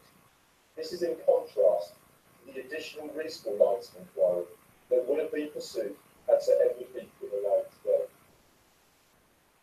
The fact the allegations span 4 decades meant that many of the investigative opportunities that would be available in a criminal investigation today were not available. Additionally, the passage of time between the date of the alleged offending and the subsequent report to the police meant that in certain instances, people's recollections have deteriorated over time and potentially relevant documentary records have been routinely and lawfully destroyed. The investigation team therefore had to focus on available evidential opportunities, which included interviewing individuals who knew Sir Edward Heath, reviewing physical records, and identifying independent witnesses. During the course of the investigation, 1,580 investigative lines of inquiry were generated. 1,062 officers' reports were completed, and 284 statements were taken or reviewed. In addition to focusing on the availability of evidence to corroborate disclosures that had been made, the investigation also undertook wider proportionate inquiries. These included, but were not limited to, speaking to the following: close protection officers who provided protection to Sir Edward Heath, government drivers who had driven him, members of his private office and personal staff who had provided support to him, of the police forces and law enforcement agencies to establish if they held any relevant information, inquiries with government departments to establish if they held any records, and a proportionate review of a small number of Sir Edward Heath's private papers held at the Bodleian Libraries was undertaken. At the end of the investigative process, Detective Superintendent Kirby has considered the available evidence and information gathered during the investigation and has concluded a finding in relation to each disclosure made. I now turn to those findings. Firstly, I just want to touch upon the opening comments made by the Chief Constable concerning the role of the police in the criminal investigation. Mr. Beale purposefully set out the role of the police is to investigate the facts and follow the available evidence. It is not for the police to make comment on the issue of innocence or guilt, and to do so would significantly go beyond the policing role and purpose. Mr. Beale also touched on the fact that the presumption of innocence until proven guilty is enshrined in our legal system and is a cornerstone of a just and fair society. These factors are critical to the investigation into Sir Edward Heath, who, as a deceased person, firstly, has not had the opportunity to be interviewed by the police and to respond to the criminal allegations being made against him. Secondly, it is national policy that the Crown Prosecution Service will not make a decision as to whether or not the threshold to charge is reached in cases where the suspect is deceased. And finally, only a criminal court can make findings in relation to whether a person charged with offences is guilty or not guilty of offences alleged against them.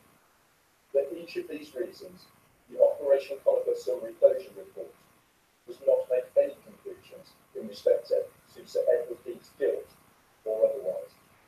The National Operational Hydrant Device concerning the publications of findings does, however, leave it open to the police to conclude if the suspect had been alive, whether or not they would have been interviewed under caution in order to establish an account.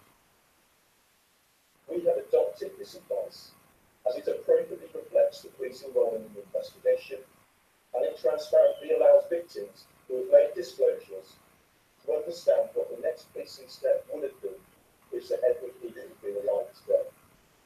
The Operation Hyper investigation develops a categorisation approach to conclude the outcome that each individual disclosure made. A decision as to where the victim's disclosure was concluded to sit within that categorisation was based on an objective assessment by the senior investigating officer of all the available evidence at the conclusion of the investigation. We ensure a consistent approach, an independent panel of relevant senior investigating officers from outside of Wiltshire Police was also commissioned to review the conclusions reached on the categorisation of victim disclosures. So what are our findings? In the case of 7 individual disclosures, if Sir Edward Heath had been alive today, it has been concluded he would have been interviewed under caution in order to obtain his account in relation to the allegations made against him. It is important to state that in the case of one of these disclosures, the investigation has gathered information that potentially undermines the victim's account. The offences where he would have been interviewed under caution are: 1 allegation of rape of a male under 16, 3 allegations of indecent assault on a male under 16, 4 allegations of indecent assault on a male under 40, and 2 allegations of indecent assault on a male over 60. The purpose of interviewing Sir Edward Heath under caution would have been to obtain his account in relation to the allegations that have been made against him. It is clearly inappropriate to speculate what his response would have been to the allegations put to him, and no inference of guilt should be drawn by the decision to interview him. His account would have been as important as other information and evidence gathered as part of the wider investigation, and would have informed the next stages of the investigative strategy. It is important to further state that none of the victim disclosures in this category relate to the time when he was the serving Prime Minister. In the case of 19 individual disclosures, it has been concluded there is undermining information available, such that the threshold to interview under caution would not be met. In relation to these disclosures, it has been concluded that either the alleged abuse could not have taken place in the manner and the circumstances that were reported, and or there is information available at the conclusion of the investigation that impacts upon the credibility of the person making the disclosure. In these cases, the extent and type of undermining information was specific to each individual disclosure investigated. In certain instances, the level of undermining evidence was significant. In others, it was less so. Some of the factors taken into account when considering these disclosures included whether the account could have physically taken place as reported, whether there were inconsistencies in relation to the timing or location of the alleged offending, whether there was the existence of third-party material that contradicted the account given, and whether there was available witness evidence that contradicted the disclosure made by the victim. In the case of 2 people who fall within this category, the senior investigating officer has concluded that there is reason to suspect that the individuals may have attempted to intentionally mislead the police by alleging that they were abused by Sir Edward Heath. In the case of one of these disclosures, a live criminal investigation remains ongoing. In the case of the other, a criminal investigation was undertaken and an individual was formally cautioned for an offence of wasting police time. In relation to the other disclosures made to Operation Conquer, in the case of 3 disclosures, the person reporting alleged abuse has subsequently concluded that they were genuinely mistaken in naming Sir Edward Heath as the perpetrator.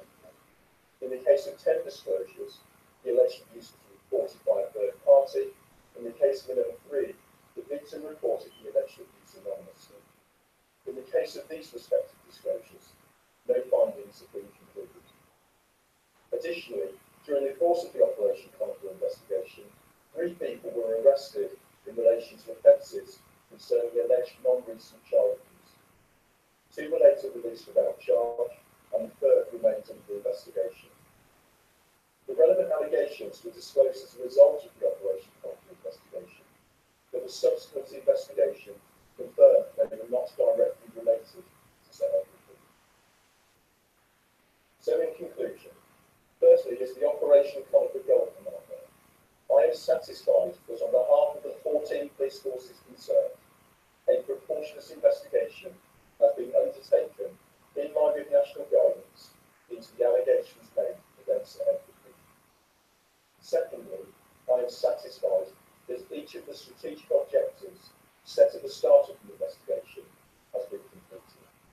I now return to the Chief Constable for his closing remarks. Thank you, Paul. Let me finish by saying this. Firstly, I want to send a specific message to those who have come forward as part of this investigation. I know it takes bravery, and I know it takes courage to do so.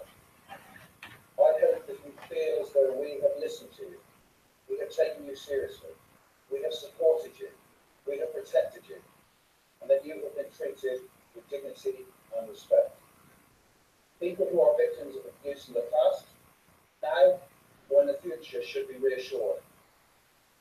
Reassured by the way the Wiltshire Police has listened to victims and survivors, and reassured that no matter who the alleged perpetrator of abuse is, we will take your allegations seriously.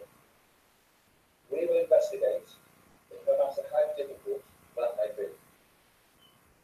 That said, I will remind you again that this investigation has drawn no inference about Sir Edward Heath's guilt or innocence in this case. Operation Conifer has now come to an end, and the IPSOS terms of reference are clear. This watershed moment regarding investigations of people connected to the establishment should not be underestimated. When the Prime Minister was the Home Secretary, she said in Parliament, we have to send a very clear message to everyone involved in child protection, and there can be no excuse for failing to protect them or failing to bring perpetrators to justice. Finally, I would like to recognise and thank the Operation Conifer investigation team. The scrutiny panel believes that this investigation was fair, was sensitive, and was rigorous. This applies to complainants and suspects, including Sir Edward Heath. I am proud of the team's compassion and sensitivity towards victims and survivors throughout this investigation. The team have conducted themselves with diligence and expertise. Their values has enabled this investigation to be concluded and completed to the letter of the National Police Chief's guidance. They have not buckled under the pressure of relentless external speculation and criticism. They have never lost sight of the need to fulfil the principles of this investigation. They have maintained the highest standards of professionalism in the face of persistent negative commentary to ensure that this investigation has not been hijacked and has not been derailed. For that, and for their commitment, and for their dedication for carrying out their roles without fear or favour, they should be commended. And I thank every single one of them for their service. Thank you.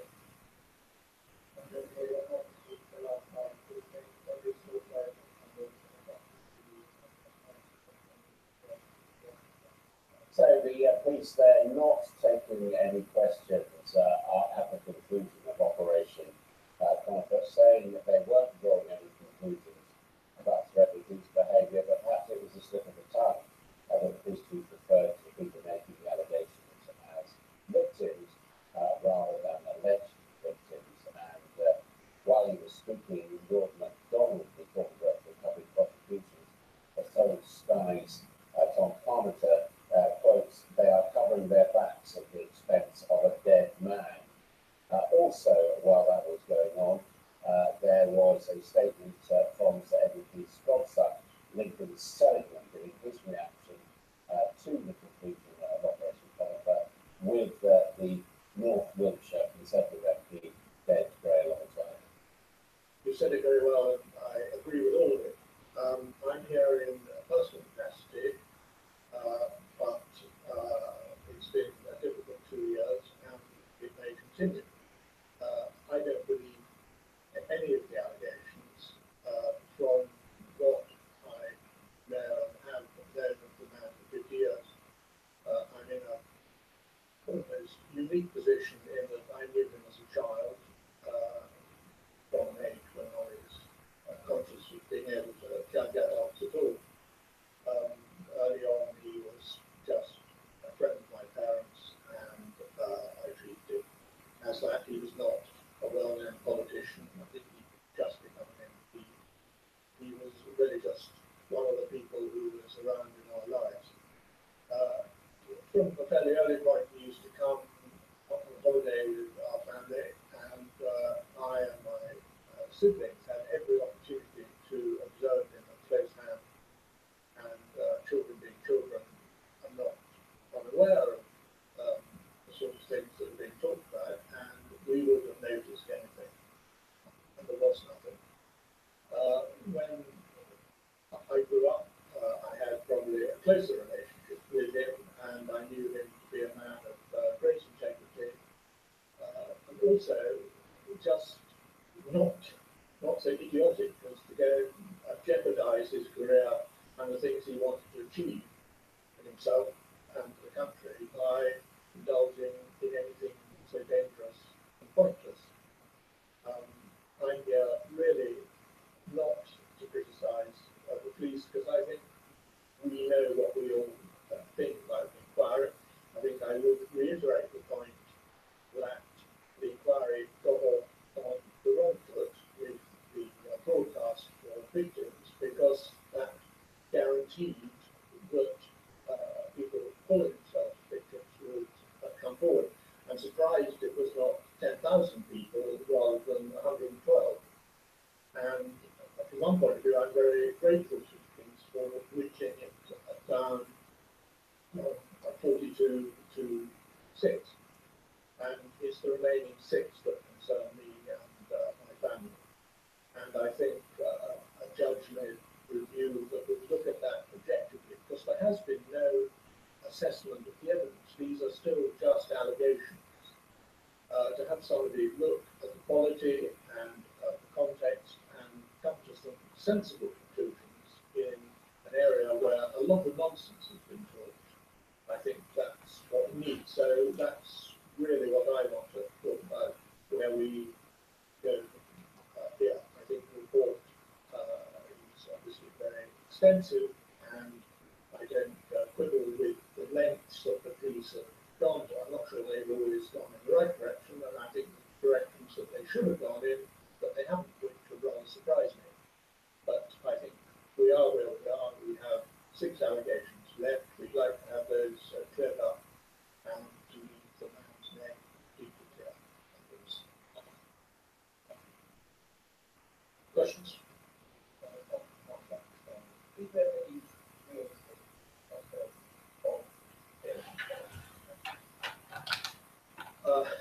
I think our best chance is to do what I'm asking for and what James Gray is asking for. Inevitably, whatever conclusion a judge came to, there would be a certain number of people who would choose to disbelieve it because they want to believe what they want to believe.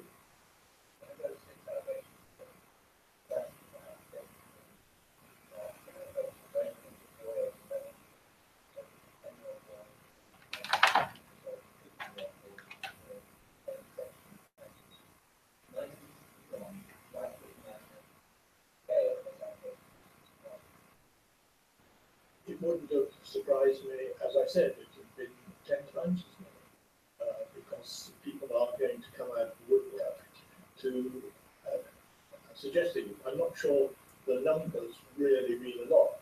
I think it's the quality of what is being alleged that counts. All the allegations, 6 were made, which are outlined in the report. They do vary in strength, and some are extremely recent. But that doesn't mean they're credible. And most of them are actually patently incredible. Certainly the latter ones, Sir was guarded 24/7 by close protection officers, there's no possibility whatsoever he could possibly have done if he was been there. And most of that time, he had a very active firearm problem. He was taking medication which meant that he was not sexually active for a very long time, for the early 80s onwards. So the likelihood of these things being carried out is pretty remote, I think. But of course, they are serious allegations, as if I were to say to one of the journalists in the room today, you are a robber. That would be a serious allegation. The police would be required to look into it. I'm confident that none of the journalists in the room today are indeed robbers. But nonetheless, the police will look into it. And that's where we are with this inquiry here. These are allegations, are serious allegations. It's right the police look into them.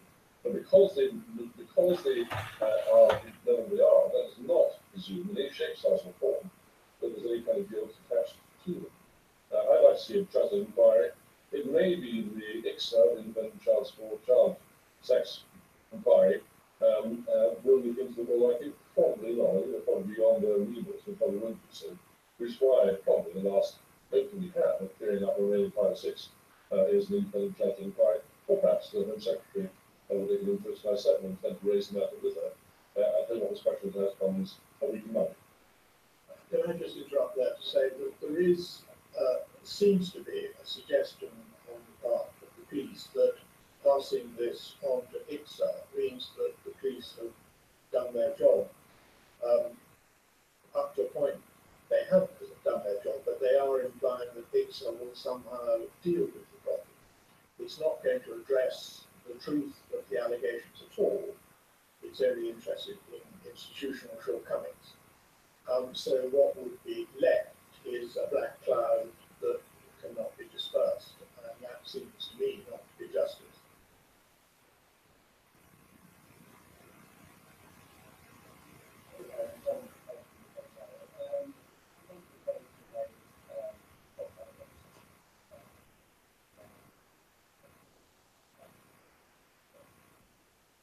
It's not high on our list of concerns. Obviously, if they're the kind of people who will continue to do it, then that they should be dissuaded. But I think it draws attention to a larger problem, which is that what we're talking about today is an attack on a public figure who has the unique advantage for internet trolls of being dead. People can write about it in print. They can't be sued for libel. If this is allowed to proliferate, then it could be aimed at living people, and not just public figures, but the man in the street, so you or me. If these allegations are anonymous, it's all out there, but you don't know who your accusers are. The couple have been police cautions for wasting police time. The sad thing is, Lincoln correctly says, there are foolish, mad, sick, sad people out there who think it amusing to make allegations of all kinds of public figures. I feel sorry for those people. They certainly can be dealt with, certainly can be discouraged, but they should never be believed. And especially now on social media, the chief constable is saying he received something like 2 million responses to this. Who are those people? We have simply no idea at all. The police's job and our job is to investigate serious allegations, which the 6 of them made. They are serious allegations, they're worthy of further investigation. And Lincoln and I don't believe there's a shred of evidence that supports them, but nonetheless, they're serious allegations, they must be looked into. The other 112 have been dismissed. And I think if those people are serious type persons, then there should be steps taken against them. It isn't quite as difficult as that. But these days, the social media and 24-hour news quite difficult to dissuade people from doing that kind of thing.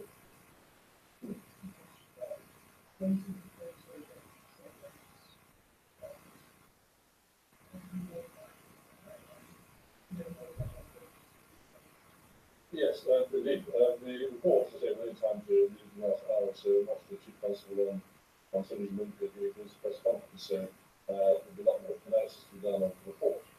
But as I understand it, and we also had a confidential reading from Chief Constable last night, as I understand it, it is like to say there's no sure evidence to suggest that those allegations are correct. They are allegations, and if he were alive today, they are allegations which would then be investigated.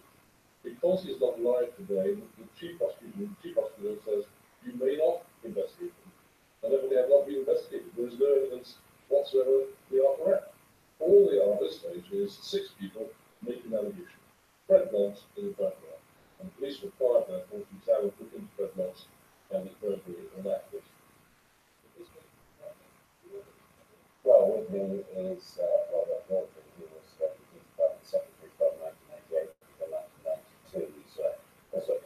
Councillor. You were looking at the specific allegations, 7 mentioned there by the police. What is that? Well, one happened before I was even born. It's so far ago, how they could ever get any evidence, I just don't know. 2 of them, interestingly enough, were during my time as Political Secretary, both in 1992. And what I found astonishing is that, I read them in the report, page 80 of the report. I think I've never been asked about them. So here there's an incident where they can't interview Sir Edward Heath because he's passed away. They could have challenged me about the 2 specific incidents they're citing in this report that require further investigation. But at no time in the 2 times they interviewed me did they ever raise these specific allegations. I mean, they're horrible allegations, but I'm absolutely certain during my time, I may have a diary file somewhere to say what he was doing on a particular day when there was an accusation. They didn't ask me. Now, it's extraordinary to use copies of that. It was mostly justification of why they conducted it with the police chief identifying himself with his remains, with the campaign and stuff that was ignored. What would you like? So I absolutely agree with the Chief Constable. These allegations, given their seriousness, should have been investigated. I have major concerns about the way the investigation was handled. But that press conference was, 80% of it seemed to me the Chief Constable and his assistant justifying why they shouldn't be fired today, and 20% was actually providing, the history of the investigation and the conclusion that there is no evidence that is valid to suggest that Sir Edward Heath is guilty of any offence in this instance. The police chief also said he didn't think there was any need for his conduct in the conduct of what he found that the investigation. I would be surprised if the Wiltshire Police and Crime Commissioner, and indeed the IPCC, didn't want to investigate the way this investigation has been conducted. Now, I would have thought the Chief Constable would want that, because clearly there is concern, and I think more will come out during the course of today, about the way the investigation has been handled. It will be in his interest that there be an independent investigation into the way that Wiltshire Police conducted the investigation, if only ultimately to justify the various defences before the press conference. And we have had this statement from Lord Hunt of the World, David Hunt, who is chair of the Sir Edward Heath Charitable Foundation, and also from Lord Armstrong of Winchester, former Cabinet Secretary and Private Secretary to Edward Heath while he was Prime Minister.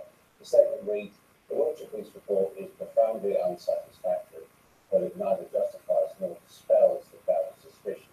It contains a summary of the investigation, but draws no conclusion as to Sir Edward's guilt, although during the investigation the Chief Constable was heard to express, as he certainly should not have done, his view that Sir Edward Heath was probably guilty. As Sir Edward is dead, justice requires that there should be a quasi-judicial process as a substitute for the judicial process. In the meantime, a fundamental time-honored principle should be respected, namely that a man is innocent until he is proven guilty." Now, you said the police chief would justify why he shouldn't be fired today. Do you think Matthew should be fired? I think there should be an investigation, and then based on that investigation, the Home Secretary or whoever should determine what should happen to the Chief Constable.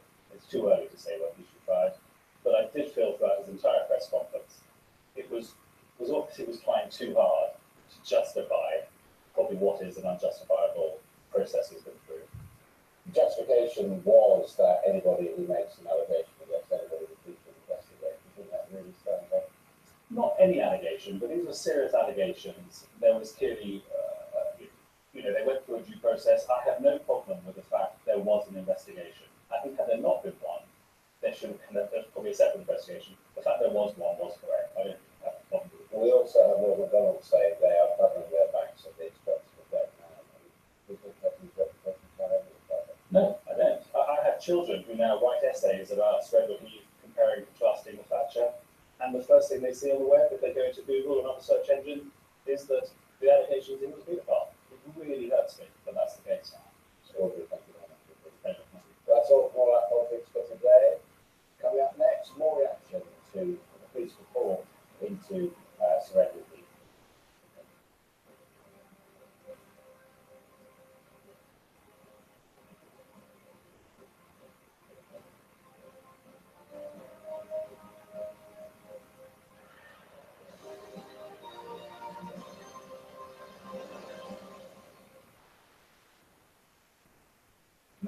international winemakers a year, 3 times wasn't easy. Nothing was like this. Most class, keys to chase. This is an action for children UK appeal. A child dies every week in the UK from abuse and neglect. It's a crisis right on our doorstep, and it's a crisis that Action for Children caseworkers like Anne Marie face every day. I don't think anybody really understands the real scale of the abuse that goes on, because so much of it is hidden behind closed doors. I've been working with a little boy more recently, he's only 6. We're not just talking about neglect here. This child was beaten black and blue. As a punishment, the dad made him stand against a wall for hours. The team just found out how he was injured. I've never known something that sad before. I don't think you can see a child and not be moved by their story. If we can reach these children, we can help stop the abuse. We can help give them a safe and loving home. Seeing the work that Anne Marie is doing here, the young lives she's transformed, it opens your eyes to what a desperate situation so many children are in. I know that there's a lot of children out there that we don't reach, with no help and support, but they suffer. That's the truth of it. You can help children here at home. Give £3 a month. Call 0800 144 5430 or text SAFE to 70175. Your donation could make a difference for an abused child. We're celebrating being named which insurance provider of the year. Join us and get LV's award-winning insurance for your car, home, and even your travels. You'll enjoy brilliant customer service, plus you'll get an online discount that you find direct at lv.com. So why not see how much you can save?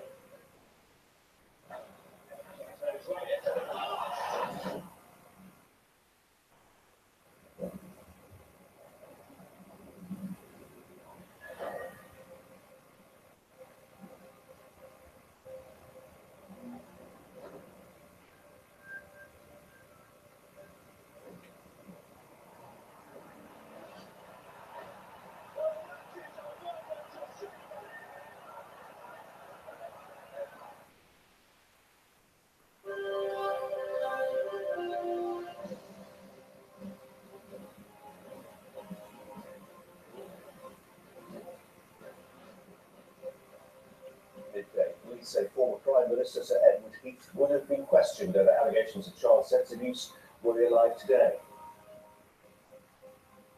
A controversial investigation lasting 2 years continues as police believe 2 people involved may have tried to mislead them. Also today, Cabinet Ministers rally round Theresa May after her calamitous conference speech and claimed some MPs say she's one crisis for the exit. A terminally ill man with motor neurone disease fighting for the right to end his life loses his High Court battle. And new car sales fall for the 6th month in a row. Economic uncertainty and plans to improve air quality could be to blame. Also, Prince Charles says deteriorating coral reefs are a serious wake-up call to the plight of the seas as Sky promises to ban single-use plastics. We must act now. How otherwise? How will future generations ever forgive us? Good afternoon. The former Prime Minister, the late Sir Edward Heath, would have been questioned by police over accusations of child rape and indecent assaults on children. A controversial report released by police an hour ago also said that 2 people who reported abuse may have attempted to mislead officers. If Sir Edward Heath had been alive today, it has been concluded he would have been interviewed under caution in order to obtain his account in relation to the allegations made against him. It is important to state that in the case of one of these disclosures, the investigation has gathered information that potentially undermines the victim's account. The offences where he would have been interviewed under caution are: 1 allegation of rape of a male under 16, 3 allegations of indecent assault on a male under 16, 4 allegations of indecent assault on a male under 14, and 2 allegations of indecent assault on a male over 60.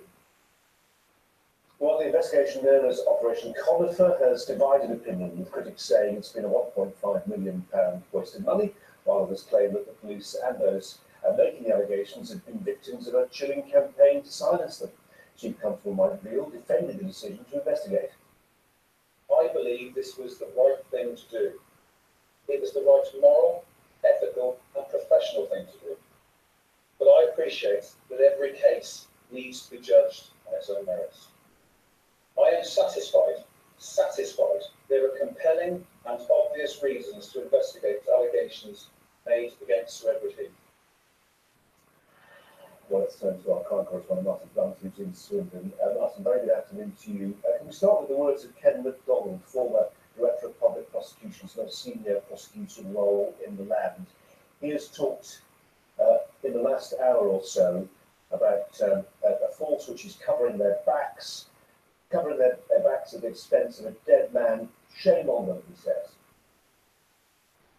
Yes, I mean, very strong words indeed from Ken MacDonald, the former Director of Public Prosecutions, and making it clear that he disagrees with what he sees almost as a default position now for police forces who are faced with allegations of child sex abuse, that there is this default position of believing those who are making the complaints and putting that above a sense of fairness in those investigations. So he's pulling no punches about what he feels of what Wiltshire police have been up to. Constable Wiltshire Police, we hope to speak to him in the next 20 minutes or thereabouts, said that were we alive today, Sir Edward Heath, that he would face questioning under caution. How high is the evidential bar required to question somebody under caution? Well, it's really, I think, up to individual police forces where they set that bar. But again, Ken MacDonald, Lord MacDonald, the former DPP, has said that in the case of somebody who's dead, he feels that that bar is going to be pretty low indeed. It's fair to say, I think, that listening to the Chief Constable Mike Beale here, he clearly feels vindicated. I mean, this is really his first chance after 2 years to speak in depth and answer what's been very widespread criticism of this investigation, dismissed by supporters of Sir Edward Heath, family members of Sir Edward Heath, and many others, as nothing more than a fishing expedition. Now, what we've heard from the police force today suggests, in this summary report that we've read, suggests a very meticulous investigation. And to give you some idea of the kind of details that we've been given, 284 statements were taken during this 2-year investigation, and the force, a team of detectives of about 24, a couple of dozen, have tracked down former protection officers, police officers who worked with Sir Edward, drivers, yacht crews. Remember, he owned 5 yachts and performed at a professional level as a yachtsman. Members of his yacht crews have been interviewed, domestic staff at his homes in London and Kent and in Salisbury, and some of the nurses who cared for him in the last years of his life.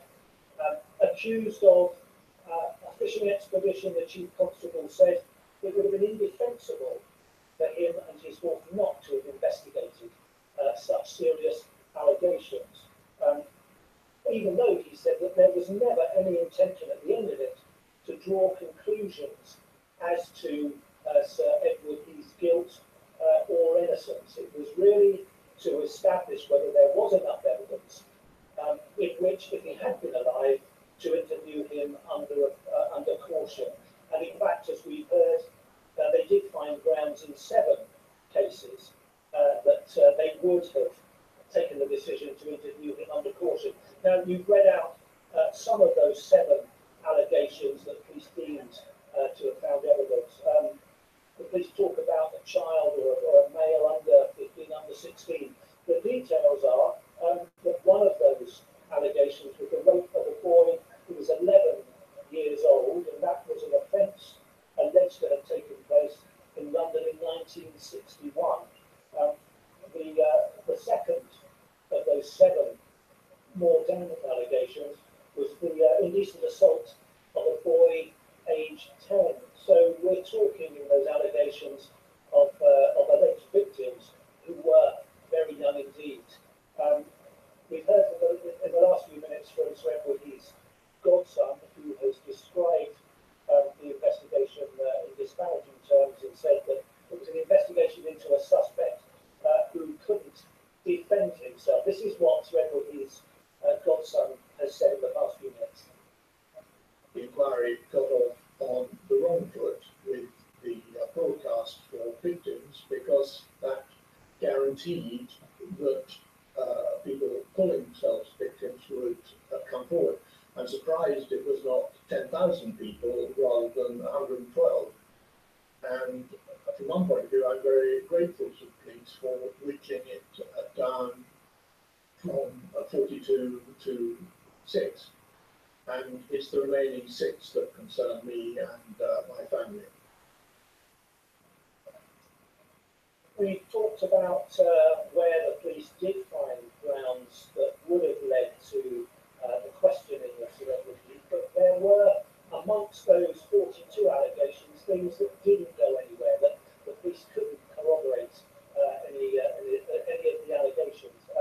Just to give you again an example, a flavour of those kind of bits, 2 people the police believe may have intentionally misled police by making allegations of abuse against Sir Edward Heath. One of those is still being investigated. Another of those 2 was given a police caution. There were 6 claimants who made allegations of Sir Edward Heath being involved in satanic or ritual abuse. 2 of those of 6 died, we were told this morning. Again, there was no corroborative evidence to suggest that any of those claims were true. We're going to hear over the next hour or so more details from the Chief Constable and from the Police and Crime Commissioner, who will be answering questions and again addressing the widespread criticism that's been levelled against them over the past few months. But as I said at the outset, there is a feeling here that the chief officers of the Yorkshire Police are clearly feeling vindicated with their investigation. Martin, thanks very much indeed. Just a line on the Anglo-British author Akasha Shiguro, who has just won the Nobel Prize for Literature, the 2017 Nobel Prize for Literature, Akasha Shiguro. Cabinet Minister says managed to support Theresa May after a calamitous conference speech marred by a stunt by a comedian and a persistent cough. The Prime Minister's ordeal, as it's been described by some, spotted questions about Theresa May's police security, her personal team, and whether she has the authority to carry on in her job. Although Secretary Anne Boulard denied that the PM was on a way of acting. No, the Prime Minister will continue in her role to do an excellent job. Shall I be your full support? That's my full support. Thank you. Let's take a look at the correspondence tomorrow, very reasonable question tomorrow. Welcome to you. The Prime Minister was guilty of nothing other than being unlucky. Well, that's the message I've had from plenty of MPs I've spoken to this morning, that it was just a cough, that there's no vacancy at number 10, and that frankly this is the last thing the party needs to plunge itself into a leadership contest. But those conversations are going on, perhaps among the people who wanted the Prime Minister to go early anyway, but the conversations are being had, and it will become clear over the coming days how many MPs are involved in this and whether it's enough to cause trouble from the Prime Minister. Ed Vaizey, the former Culture Minister, has told an interviewer that quite a few people are firmly of the view that she should resign, although none of them have come out and said it so far. And Cabinet Ministers are very much rallying to the Prime Minister's defence, defending her performance and urging colleagues not to create any distraction. This is Greg Clark, the Business Secretary, speaking to us earlier. I thought she got some grace, and I think anyone watching that and seeing a stage invasion, a copy and paste about Coles, and the fact that she stepped through it and she gave a gutsy performance, I thought there was immense respect due to that.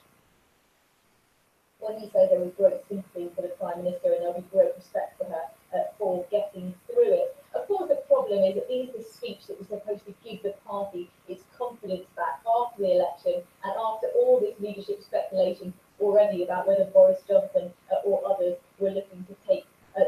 Minister's job.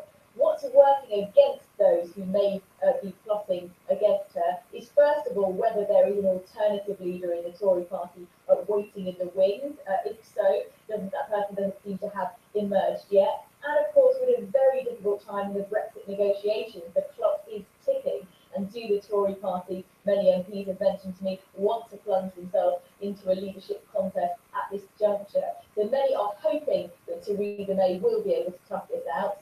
Few, frankly, expect that she will continue much beyond the official Brexit date of March 2019. But as to whether they'll get the required number of MPs to express no confidence in the Prime Minister, that is 47 MPs, 15% of the parliamentary party that would be needed, it's not clear yet. It may become clearer over the coming days. Right, thanks very much. Right, terminally ill man, Noel Conway, has lost his High Court challenge against the London assistant guy. He told the court that he feels entombed by motor neurone disease. That's at the High Court. Paul, we're happy with a succession of legal challenges to the law on assisted suicide, and certainly this one being very short-lived. It has. This is the latest, as you say, of the third in recent years, in which the courts have been asked to adjudicate on this most profound of issues of whether those terminally ill or facing a life in which they have no control about the way in which they die are seeking assistance to bring their life to an end. The law, as it stands and still stands this afternoon, is that under the Suicide Act, anyone who assists someone in suicide could face up to 14 years in jail. Now, Mr. Conway has motor neurone disease. He's 67 years old, given less than a year to live, and requires a ventilator to breathe, certainly at night, and is increasingly frail. He wasn't here today. He's claiming that that law, as it stands, is incompatible with the European Human Rights Act, particularly the right to a private life. So he was seeking to have it overturned under very strict conditions. That is, he would be able to have assistance to end his life, anyone would, if they have less than 6 months to live, if their doctor and an independent physician have confirmed that, if they have taken a reasoned decision that they have the mental capability to make that decision, and make a High Court judge ultimately required to clear any assisted dying. The courts found that that was not sufficient to overturn one of the fundamental reasons that the law is acting, which is to protect the vulnerable. Now, this was driven by disappointment by Dignity in Dying, the group that supported Mr. Conway and has been campaigning for many years against this. This is the reaction that the Chief Executive, Sarah Watson, gave us. We're disappointed, of course, because Noel's lost the case, but the courts did make the important concession that they could, in the future, make a declaration between Noel's human rights and the current law. So say that it's incompatible. The current law is incompatible with Noel's human rights. We always knew that we'd have to go to the Supreme Court to win because of the precedent set by previous cases, so we will be appealing. So this will continue, as you heard there, the legal appeal that will go to the Supreme Court. So this case is different to those that have preceded. The case of Tony Nicholson, people may remember, who had locked-in syndrome. He was not in a position to do anything for himself. The here, Mr. Conway is terminally ill, and that is the grounds on which they're seeking. Parliament considered this issue in 2015. Lord Faulkner, former Lord Chancellor, brought the bill before Parliament and was voted on. It was not passed. As things stand, the courts and Parliament seem committed to the law as it stands. But the campaign is such a different time. They say every week, every 8 weeks, someone from Britain goes to Switzerland to use the Dignitas services. They believe many more people are effectively getting around this law quietly and privately as it stands, and then in time the law will change. To people that contribute, care not killing the later on this afternoon. Paul, thanks very much indeed. Officials investigating the Las Vegas shooting have revealed more about what they're calling the secret life of the gunman. They confirmed Paddock entered a room in the city last month at the same time as another music festival. They also discovered 1,600 rounds of ammunition in his car. And that's when his girlfriend, who was back from the Philippines, issued a statement saying she had no idea he was planning the violent shooting. Catalonia could declare independence from Spain as early as next week, despite an emphatic warning from the country's king that a split would endanger national stability. The Catalan president spoke on Spanish television last night to criticise people insisted he'll not ignore Sunday's referendum result. His calls for mediation have been rejected by the Spanish government, with the Prime Minister saying that Catalonia first needs to respect the law it wants talks. Actually, in the coming days, we will show the best face of our country when the Catalan institutions implement the results of the referendum. In the meantime, we must keep away from any sort of provocation or violence. We don't wish to have it here or anywhere else. We must remain dignified and we'll be able to make our dream come true. New research suggests taking multivitamins during early pregnancy could reduce the risk of children developing autism. Mothers who participated in the study were given folic acid, iron, and multivitamins.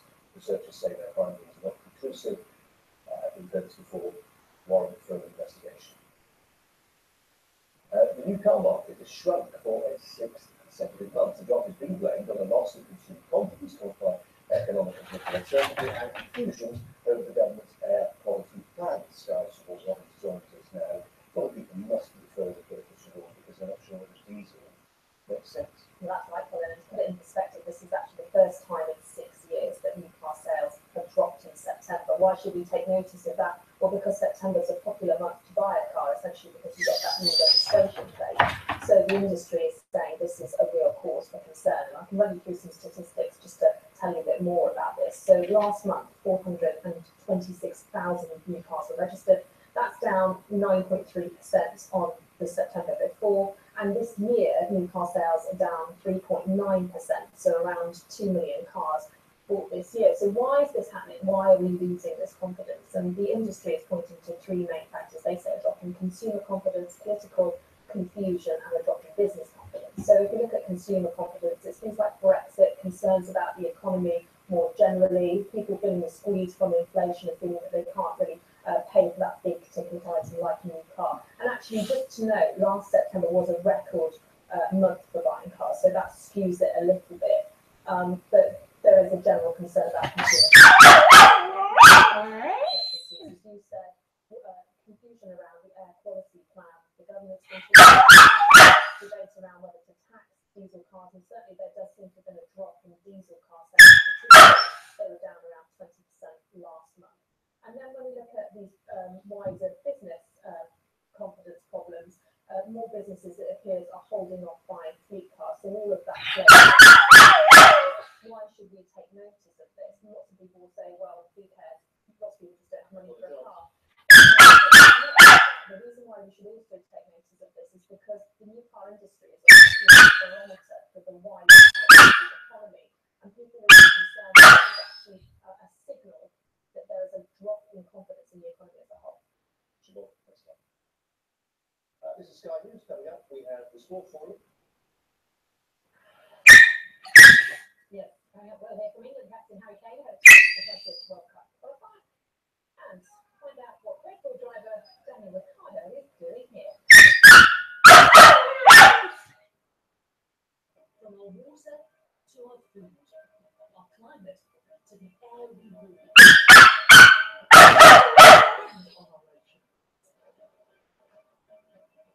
Under threat from our addiction to plastic. It's up to us and world leaders to catch them. So what can the world do about it? In Sky.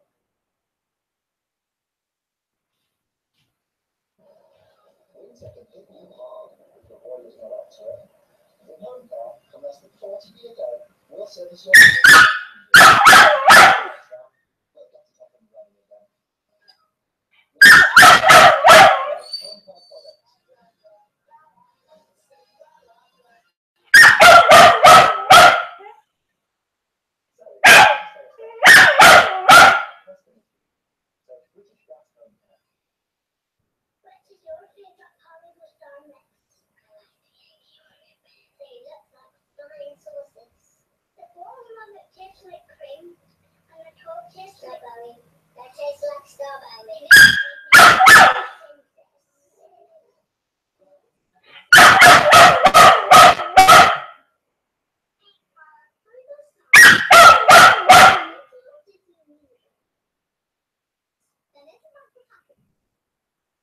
Introducing the incredible Sharp Quarters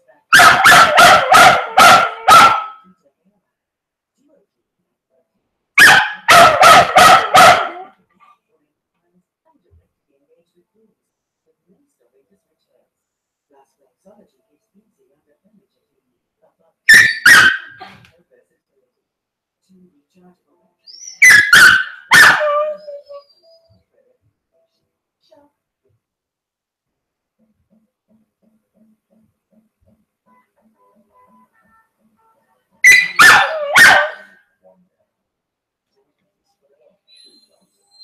Too young, too many pies. Too less sleep. Tomorrow. A box you've got with to help you get the thing you need to start. So we can do one day. Can be today. Hi, gorgeous. Start today.